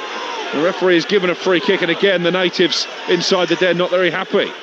Well, again, this is, even though it's a foul, seemed to be a foul against Millwall, the fact that the Millwall fans are getting engaged and involved can only help the home side. So it's still 0-0. Ipswich is still not creating, after that initial first couple of minutes of the second half, many chances. Kieran McKenna, I don't know what he's waiting for. I'd make a few subs. Here's McAteer though. Chance to cross. Right corner of the penalty area. Met at the near post by Athon. And he balloons his kick. And the ball is behind for a goal kick for Millwall. And that kind of sums up even Athon's afternoon, because it was a good delivery after he got in behind the back four, Casey McAteer, and he's got to at least test the keeper, hasn't he? Well, look, Casey McAteer, to be fair, this is the third time now in the second half where he hardly put any balls into the box. He got in behind the Millwall defence. He's absolutely pinged it across, and if anything, he's caught it too well, because Athon hasn't really had time to move his feet and get it into the right position. And if he gets in the right position, gets it on goal, keeper hasn't got a chance. Here's Ivanovic at the other end, out to his right-hand side. Suddenly Millwall looking lively.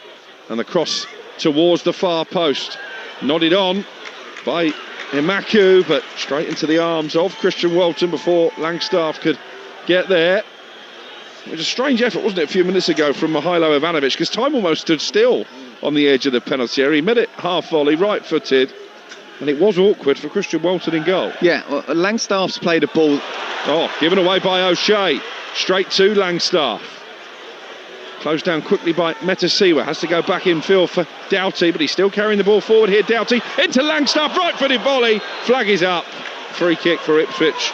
There's another good save by Walton. Yeah, but it's better for Millwall, isn't it? After that initial first few minutes of Ipswich being on top, and just saying about that Ivanovic chance, Langstaff's played a ball that didn't really give anyone any chance. It was headed back, and thinking Ivanovic is going to bring the ball down. He must have been a good 30 yards out. He's decided to take it on the volley. And Walton scrambling. From this angle, we couldn't tell whether it was going in, but Walton wasn't sure. Tipped the ball wide, and even there, that opportunity, there was an offside. A lovely little dink over the top by Doughty. The shots come in, and Walton's diving to make the save. Yes, it's offside. Yes, it wouldn't have counted, but it's still very positive for Millwall. I mentioned that they are the second top scorers in the Championship. Ipswich Town, 38 goals from 22 games played, but they really have struggled to carve too many clear-cut chances here. Up towards Cayuste on the edge of the area, looking to change that, heads it towards the penalty spot, but again it's well defended by Millwall, and you sense they're just starting to warm to the task here, the Lions, although it's overrun by Negley and he's dispossessed by Metasiwa. Here's Leif Davis down the Ipswich left, 0-0 with an hour played on Talksport 2. Davis 10 yards outside the penalty area, crosses, it's cleared down towards the right corner flag, kept in by McAteer. Here's Darnell Furlong now, and Furlong goes back to the halfway line, and Dara O'Shea. Furlong in possession once more, out to his right hand side, and McAteer, who's been much more lively in this second half. Ball in from Nunez, looking for Cayuste. His touch was heavy, it's behind for a goal kick, but again he was tracked all the way by Doughty. Brilliant defending from Doughty. You know, he's got a great left foot. He's not your typical central midfielder for sure, and if anything his natural instincts are forward thinking rather than defensive, but he's tracked the run. He's got the little contact. There's no way would it be a penalty if it had gone down. And in the end, because of that contact, the touch is heavy, and then he's just allowed it to go out. So really good defensive play from the central midfielder, who's not really a central midfielder. Ipswich have got subs warming up away to our left. You wonder if Kieran McKenna is contemplating changes as we move into the final half an hour of the game. Dara O'Shea in a bit of a sprint race with Langstaff, and sliding in, Langstaff came away with the ball, but he was off balance, and that enabled O'Shea to win it back and clear down the left-hand side of the field over on that far touchline. It's gone out for a Millwall throw. And Doughty will just dust the ball down in his navy blue jersey in front of the Dockers stand and prepare to hurl this into a very congested penalty area. Only Joe Bryan back on the edge of the centre circle in terms of Millwall outfield players. It's over the head of Kipre, and then the loose ball fell kindly for the Ivorian, and he cleared it against one of the Millwall forwards, and it's out for a goal kick for Ipswich Town. 0-0 the score. How disappointed will Kieran McKenna be that Max Crocombe still hasn't really had a save to make? Absolutely. I'm just looking at the second half stats, and not for all their sort of attacking play and the way they started in the first few minutes of the second half. They've not tested him at all, not had a shot on target in this second half. Only 2 in the first half. There's no doubt about it. Christian Walton's had to make the better save. Here's Kramer. Neat turn of pace to get away from his man over on the far side, and then they've switched the play out to this right touchline where, well, Maku wanted a foul for the challenge by Furlong. He's not got one, and Ipswich could take advantage, but again Cayuste overruns it, and it's cleared upfield by Cooper, and Maku was in an offside position, and it will be a free kick for Ipswich in the right back area. I mean, Kramer showing his attacking capabilities there over on the far side to set up that latest Millwall attack. He's someone I know, Scott, that you rate highly. Do you see potentially Premier League interest in Kramer in this upcoming window? I don't know about the window in this particular one, but I do think he's top-end Championship at the very least, and very versatile, good going forward, and really solid defensively. Here's Philogene with a bit of space on the edge of the penalty area, shoots on his right foot. He's been trying to do that all afternoon. It's an easy save at the near post by Crocombe, but at least from an Ipswich perspective, it is a save from the Millwall goalkeeper. And it's given away by Joe Bryan, who's frustrated with himself right in front of Alex Neil. I'm sure there'll be words said at full time if Ipswich benefit from winning back possession so cheaply. 64 gone, 0-0. And the ball is currently with Dara O'Shea at the heart of that Tractor Boys defence. Matasiwa out to the left-hand side, and now Philogene gets it back from Leif Davis, and again he's trying to work some space on the edge of the penalty. He looked to play it through the legs of Billy Mitchell, who was too cute, and he regains possession for Millwall, and under pressure from Philogene knocks it back to the goalkeeper Crocombe, the third choice Millwall goalkeeper at the start of the season, really epitomising the injury issues that Alex Neil has had to deal with, and highlighting how good a job he's done to get them up into the top six where they've been since the middle of October, Millwall. Yeah, it's an amazing story of the Crocombe, really. Well, not that long ago, he was playing National League. Here he is in the Championship. Is he a Championship keeper? Well, he's not Millwall's ideal number one, and he has made mistakes, but he's doing a good enough job. And absolutely with Alex Neil, they'd be delighted, and Millwall should be delighted as well that they've got him as manager. Well, here come the first changes of the afternoon, and no surprise that it's Ipswich Town who are going to their bench, and well, the boos will tell you that Chuba Akpom is coming on. He was very close to joining Millwall at one stage in the summer before eventually ending up at Ipswich. And he will replace Athon in attack.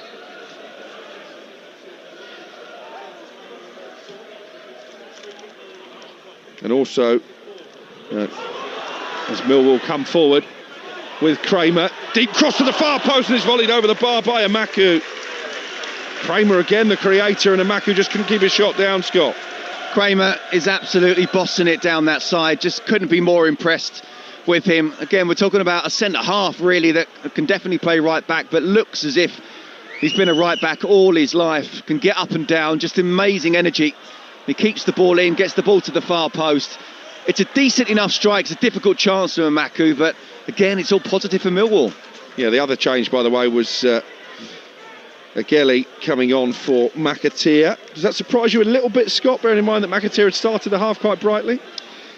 Yeah, I think if it had been taken off at half-time, I think McAteer could probably turn around and say, OK, well, yeah, I was quiet there.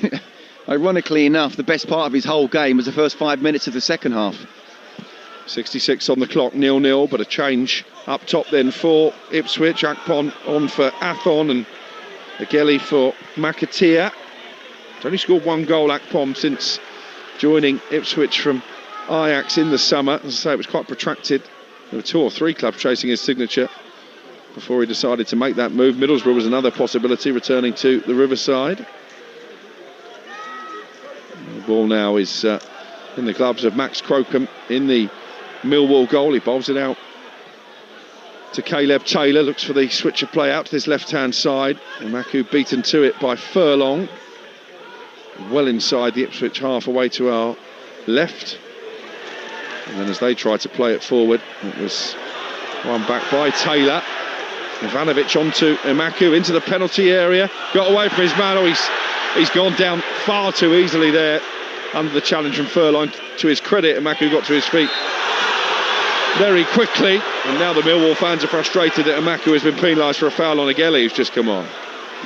Yeah, but again, it's all being played in Ipswich's half. Millwall being on the front foot, so even though the Millwall fans aren't happy with certain decisions the referee's making, it's positive for the home side that the ball is in Ipswich's half. Ipswich need to find a way to get their subs involved, and yeah, Chuba Akpom, interesting, he went for Azon first, but now he's got an opportunity. Yeah, Nunez racing forward, looking for Philogene, but the pass was behind the England under-21 international, and the goalkeeper Crocombe able to clear into the final quarter of the game. Still 0-0 at the Den, as Leif Davis is released by Cayuste on that far side. Reluctant to put the ball into the penalty area, so lays it back instead for Philogene. Here's Davis again, hugging that far touchline. Good ball in towards Philogene. Cayuste can turn, might come for Philogene inside the area. He's trying to get away from 2 or 3 players. He gets his shot off, and it's saved by Crocombe at the near post. He would have seen that late because there were plenty of blue shirts blocking the path to goal for Philogene. Mitchell's clearance against Cayuste, and the loose ball ricochets kindly for Crocombe. That's a really good save, because it's come at him quick. As you say, it's gone through defenders. He hasn't really seen it. He's had a very strong hand. Got to say well done to Jayden Philogene. The first half, he was being looked after by Kramer, and Kramer still bombing on in the second, but Philogene just a couple of times now has been able to come on his right foot and show a great bit of skill. Had the shot from 20 yards out. There, it's kind of almost along the goal line, really, just outside the 6-yard box, twisting and turning and getting a shot in, and that was a really good save from the Millwall keeper. Yeah, first one he's really been tested with. 0-0 with a little over 20 minutes to play. We said it in the first half, the first goal absolutely crucial, could be decisive at this late stage of proceedings. Here's Leif Davis for Ipswich. Nunez out to the right, and a chance for Egeli into the penalty area. Deep delivery from him, finds Philogene, corner of the 6-yard box. Oh, he's taken far too long to get the shot away, and in the end he was actually tackled, I think, by Max Crocombe. But they're knocking on the door here. Ipswich, Kipre holds off a challenge just on the edge of the penalty area, into Philogene again. Doughty trying to block his path towards goal, and the pass is sloppy in the end and cleared away by Emaku. You sense, Scott, a goal could be coming here for Ipswich Town. This is a really important period for both teams here. Millwall need to see this out, because it's all Ipswich now at the moment. And Egeli's in acres of space just on the edge of the penalty area. Left-footed shot towards the bottom corner. Goalkeeper was scrambling. It slides into the side netting and behind for a goal kick. Well, if you're sitting on the other side to us, when you see that net go, you wonder if that's gone in. In the end, it was just the wrong side of the post for Ipswich fans, very much the right side for Millwall fans. And the problem in Millwall right now is because they're so much on the back foot, they're almost 11 men trying to get behind the ball. So when they do somehow get a chance to clear it, there's no one up there to try and hold the ball up and give the defence a bit of time to get up there. So they need to somehow find a way just to get hold of the ball in midfield, keep one of your strikers up there as well. So if you do just lump it long, it's not just coming back all the time. Well, he's had a couple of sighters in this second half, but Jayden Philogene's wait for a first away goal of the season goes on. He's been replaced by Jack Clark. It's part of another double Ipswich change, because Jack Taylor has also come on for Jens Cajuste in midfield. And Millwall are going to respond by bringing on Tierno Ballo and Ryan Leonard. And it's Emaku and Billy Mitchell who make way for the Lions. Yeah, I mean, you can see now that obviously Kieran McKenna really trying to go for it. Ironically enough, Jayden Philogene is probably a bit like Casey McAteer. Looks his most dangerous when he's being taken off, but he's given him long enough. He wants to try and do something different. He realises how important this is with the top two and the games they're playing, both at home, expected to come away with all 3 points. Really important for Ipswich to try and find a way to come away from the Den with all 3 points. And obviously Alex Neil saying, you're going to do that? OK, I'll do this. And making a couple of subs himself. 7 goals for Jack Clark this season, so certainly Millwall are going to have to keep him quiet. The ball is played long upfield by the home goalkeeper Crocombe, and then nodded over the halfway line by Cooper. Doughty brings it down the chest and tries to release Negley on the right hand side, but the ball has trickled over the byline for a throw in for Ipswich.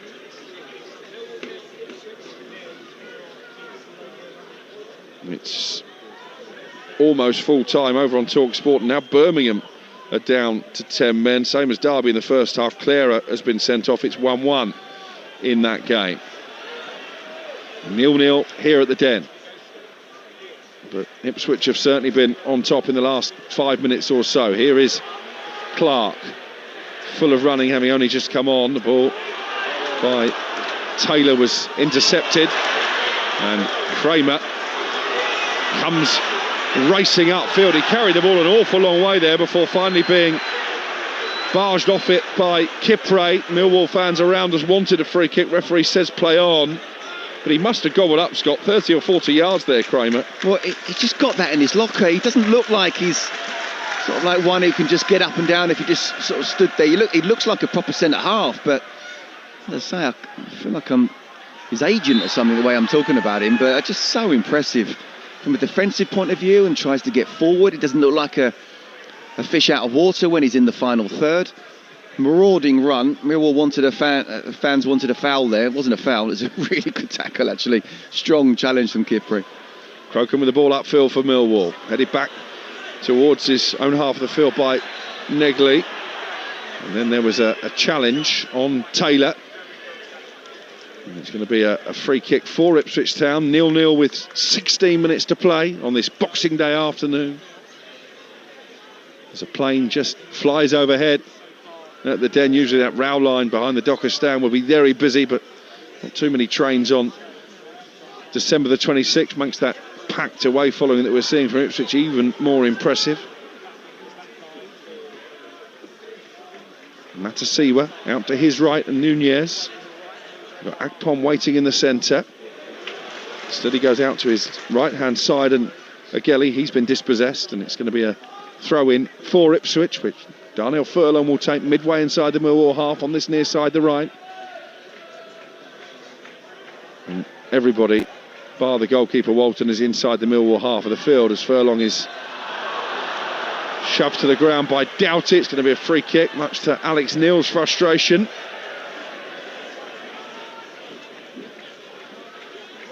But a chance for Ipswich again to send O'Shea and Kipre in particular forward from the back. Marcelino Nunez stands over the ball. It's only a couple of yards in from this near touchline and pretty much halfway inside the Millwall half. They've got half a dozen players, Ipswich, all lined up along the 18-yard line. Nunez with the ball in, didn't beat the first man. Doughty, who clears away left-footed, and Tiano Ballo is going to try and put Nunez under pressure here. Nunez just sticks out the right leg and clears the ball over his head, and then it was flicked on by O'Shea, and now collected by Nunez just inside the Millwall half. Taylor out to his left-hand side. Clark coming on his right foot. Jack Clark slow to get the shot away, finds Nunez instead, of they're almost trying to pass it into the back of the net. He was trying to roll it forward to Akpom, and that allowed Millwall to clear, but not for very long. Here's Agelli, the Norwegian. Low ball into the penalty area, looking for Nunez. It's a strong but fair challenge by Cooper, but still they can't really clear their lines. Here's Agelli again, left-footed effort across the face of goal, and out for a goal kick. Well, first of all, Jake Cooper, really good defending, because he's the one who intercepted that pass that was possibly, or trying to go for Chuba Akpom. And then the ball comes out wide to Agelli, and Joe Bryan does really well. He goes in for the challenge, and he stays down for about 5 seconds. And about, 15-20 seconds later, Agelli gets on the ball again. You can see that Joe Bryan's still not physically 100% right. Agelli's got to read that, he's got to sniff that, he's got to know it. He's a good few yards off him, Bryan. So get onto the left foot and really have a shot at goal. There was no real conviction there from me from the right winger. So, good play from Joe Bryan, but the fact that he was just down for the extra couple of seconds, he wasn't quite at Agelli, and it gave half a chance for him. Only 13 minutes of normal time to play. We've had the increasing feeling, I think, for a while that one goal probably will decide this game between two of the Championship top six coming into the Boxing Day round of fixtures. Here's Agelli again, who's looked lively on the right-hand side since coming on. Nunez with a low cross that is blocked behind for a corner. You know what it was? It was you and your big mouth in the first 10-15 minutes at 0-0. Really open game. There's no way this is going to be 0-0. I did call that. They call that the commentator's curse, don't they? It was a good bit of defending by Ryan Leonard, by the way, from Millwall. Yeah, I've got to reiterate, though, you don't have to have goals to have a good game of football. It's been a really interesting game. It's not been the highest in terms of technique and quality, but Millwall playing to their absolute maximum, and Kieran McKenna realising that Ipswich aren't.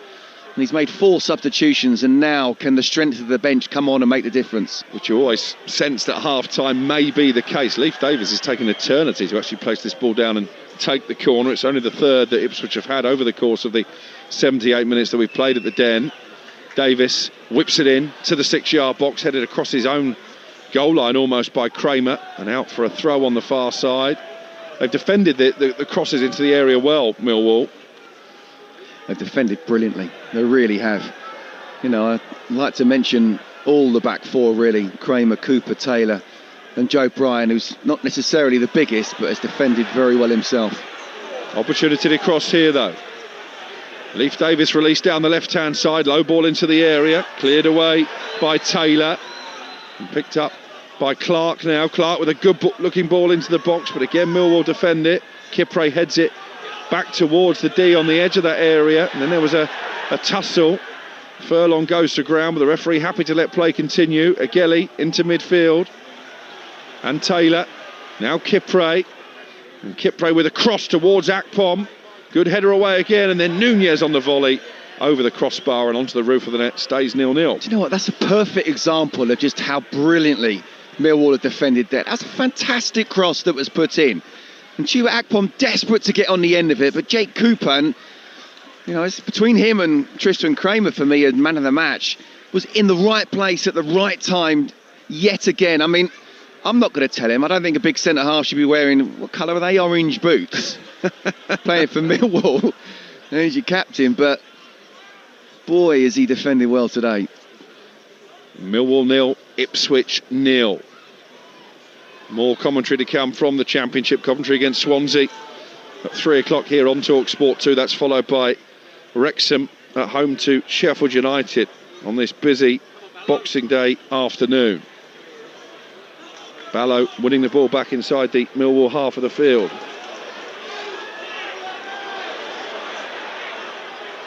An opportunity for Doughty maybe to come forward. I mean, they defended really well, Millwall, but you still sense that the home side, the home fans believe they could win this game, Scott Minto. Well, absolutely, they always will. Oh, opportunity though for Clark on the edge of the area. The ball fizzed into him by Taylor. Clark might lay it off on the edge of the box. He looks for Akpom instead, and on the stretch he couldn't quite get there. And Joe Bryan sliding in, turns it behind for another corner.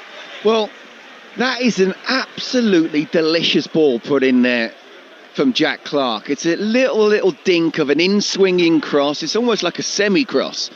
And Chuba Akpom, if he gets a touch on that, Crocombe has no chance whatsoever. And as it happens, Joe Bryan could have just let it go because no one's behind him. Corner down the Ipswich right to be taken by Marcelino Nunez. We're into the last 9 minutes. It's still goalless here at the Den. That's a dangerous ball whipped in towards the near post. It was met by O'Shea up from the back, but not with any real conviction. And now Millwall can counter-attack. You can hear the home supporters urging their team on. And the ball is knocked forward. And a massive opportunity here for Negley. He rounds the goalkeeper, but the offside flag is up. And the Millwall celebrations are cut short. You saw it straight away, Scott Minto. Well, I saw straight away the referee, the fact he was not going to get it, just the way his body language, he was absolutely going to give offside. The flag went up even before Langstaff put it in. But again, it's another positive, isn't it, for Millwall? They're getting down the other end, they're putting the ball in the back of the net. It doesn't quite count, but still, they're trying to be positive. Ipswich giving all that they've got, and they have been a much better side in the second half. But you still feel Millwall aren't out this game, even in terms of nicking it. I mean, one goal now absolutely wins it, and the odds are they probably won't come from either side. But Millwall need to show that they still have a capability of scoring. Otherwise, they're just defending deep, kicking the ball long, and the ball's coming back all the time. Looked for a moment as if he was going to time his run to perfection. Kamel Negley, the goalkeeper, Walton, committed himself high up the pitch, and he just knocked it around him, put the ball into the empty net. But offside was the decision. A couple more changes there for Millwall. Zach Sturge has come on at left back to replace Joe Bryan, as Ballo is taken down by Furlong with a sliding tackle. It's going to be a free kick on this near side. So fresh legs at left back, and Reece Bangura Williams on as well for Millwall with 7.5 minutes remaining.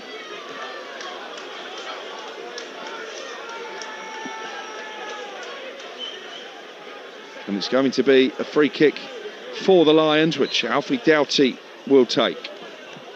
7 yards inside the Ipswich half, 4 yards in from the touchline, right in front of Kieran McKenna, the Ipswich manager. Good ball in, nodded down inside the area, but it's away from Ivanovic, and then hooked clear by Ageli, and out for another Ipswich throw.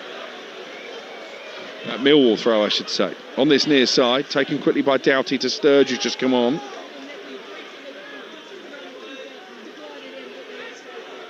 And a long punt upfield by Max Crocombe, but over the head of everybody in blue, and out for a throw in that Leif Davis is in a hurry to take on that left-hand side.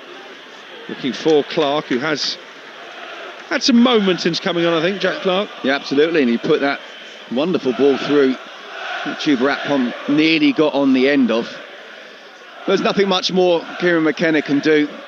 And obviously, when it comes to the substitutions, he's made 4.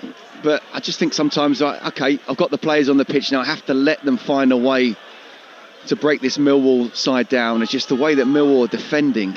And the defenders a team, but the back 4 have been superb. They really have. Not an easy thing to do.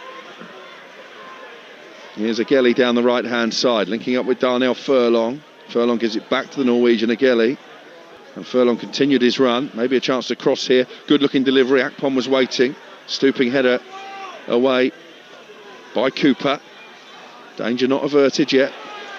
Taylor manages to find Matasiwa, and he helps it on to Ageli once more. Left-footed cross is blocked by Sturge.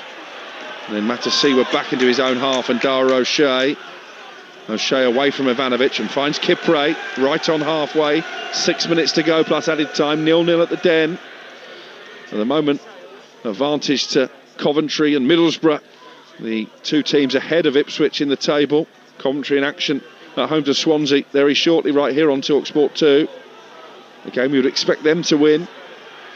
Matasiwa, a couple of yards outside the penalty area. Back out to Ageli again. Ageli's going to give it back to Darnell Furlong, and he had time to get across in there, but he just delayed it. And that allowed Langstaff to get back in position. There's a floated delivery by Ageli. Cleared only as far as Taylor on the edge of the penalty area. Taylor with a clip over the top, looking for Ageli. It's overhit, and he's out for a goal kick. And I think in many ways, as he hurdles the advertising hoardings, Ageli, and takes a bit of a painful landing, he's back on his feet now.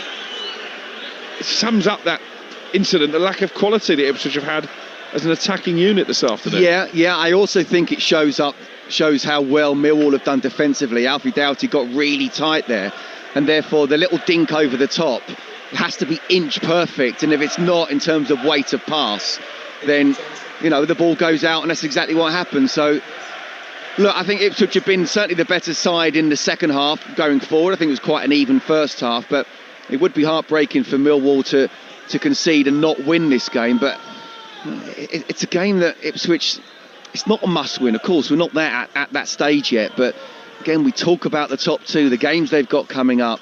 What you don't want is, Ipswich need to be catching up those 2, not falling further behind. Well, the biggest cheer from the away fans has just happened because Wes Burns has come back into the fray for his first appearance since January, having recovered from the knee injury that limited him to 18 Premier League appearances last season. Wes Burns very much a key player for Ipswich when they were promoted from the Championship a couple of seasons ago. But no sooner is Burns on the pitch than Millwall have won a free kick within shooting range. Level with the penalty spot, around about 30 yards from goal. Doughty coming in from the right, his left foot probably will be the favourite here, although Ivanovic is also showing some interest. Are we going to get a late sting in the towel on this Boxing Day afternoon? 0-0 with 3 minutes to play. But nervous moments these for those travelling Ipswich fans who are all on their feet behind the goal.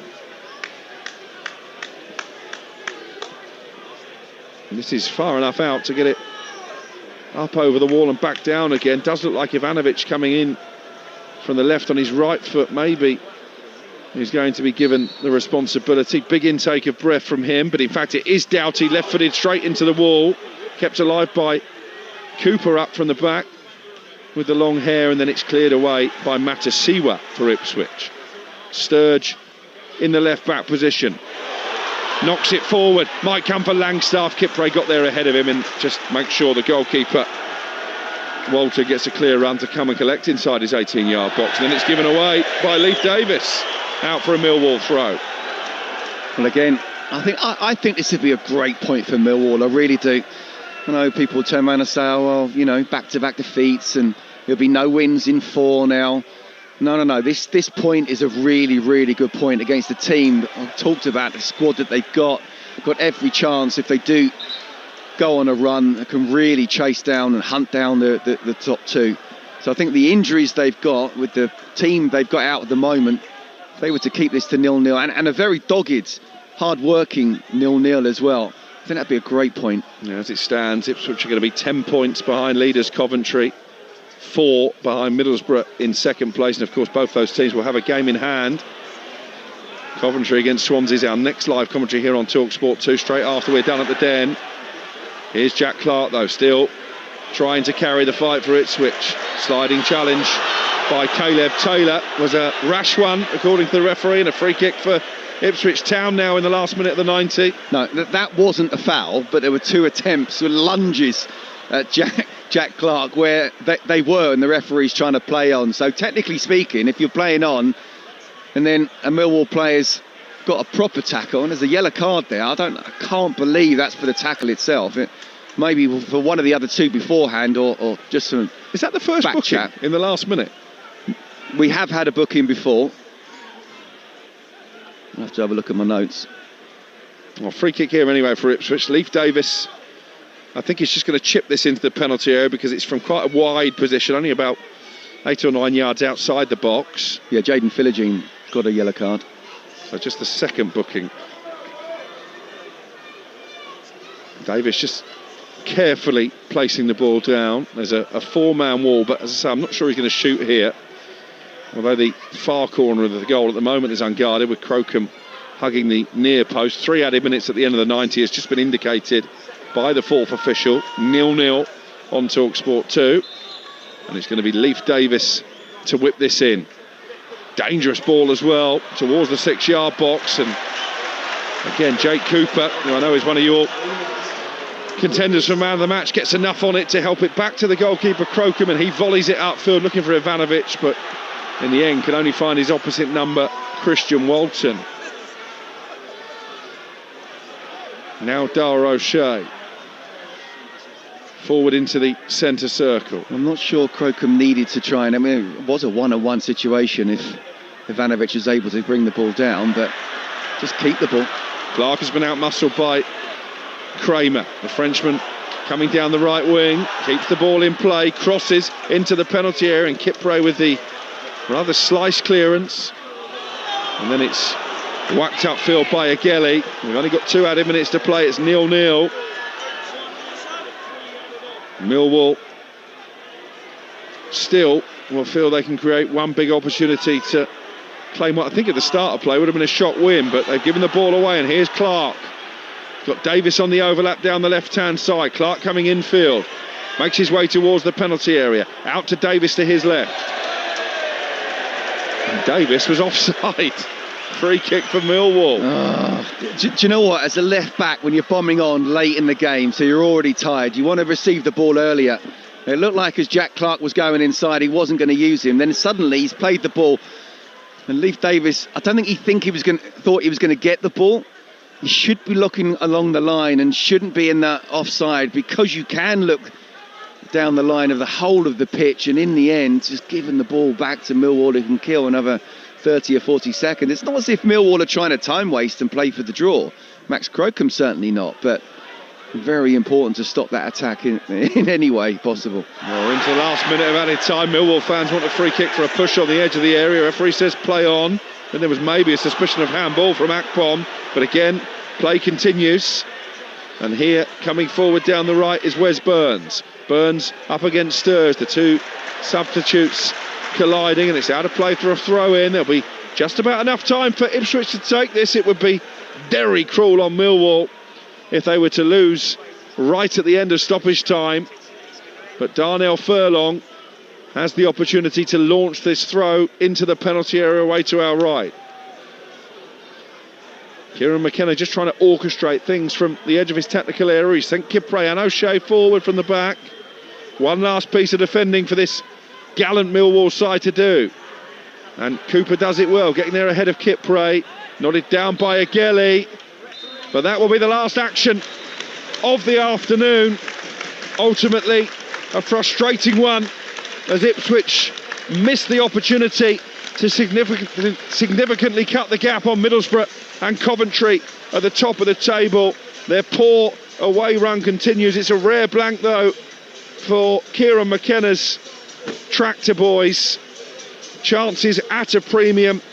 Christian Walton and the Ipswich goal, saving well in the first half from both Ivanovic and from Caleb Taylor. Jaden Philogene had a couple of sighters that were well kept out by Max Crocombe in the Millwall goal after half-time.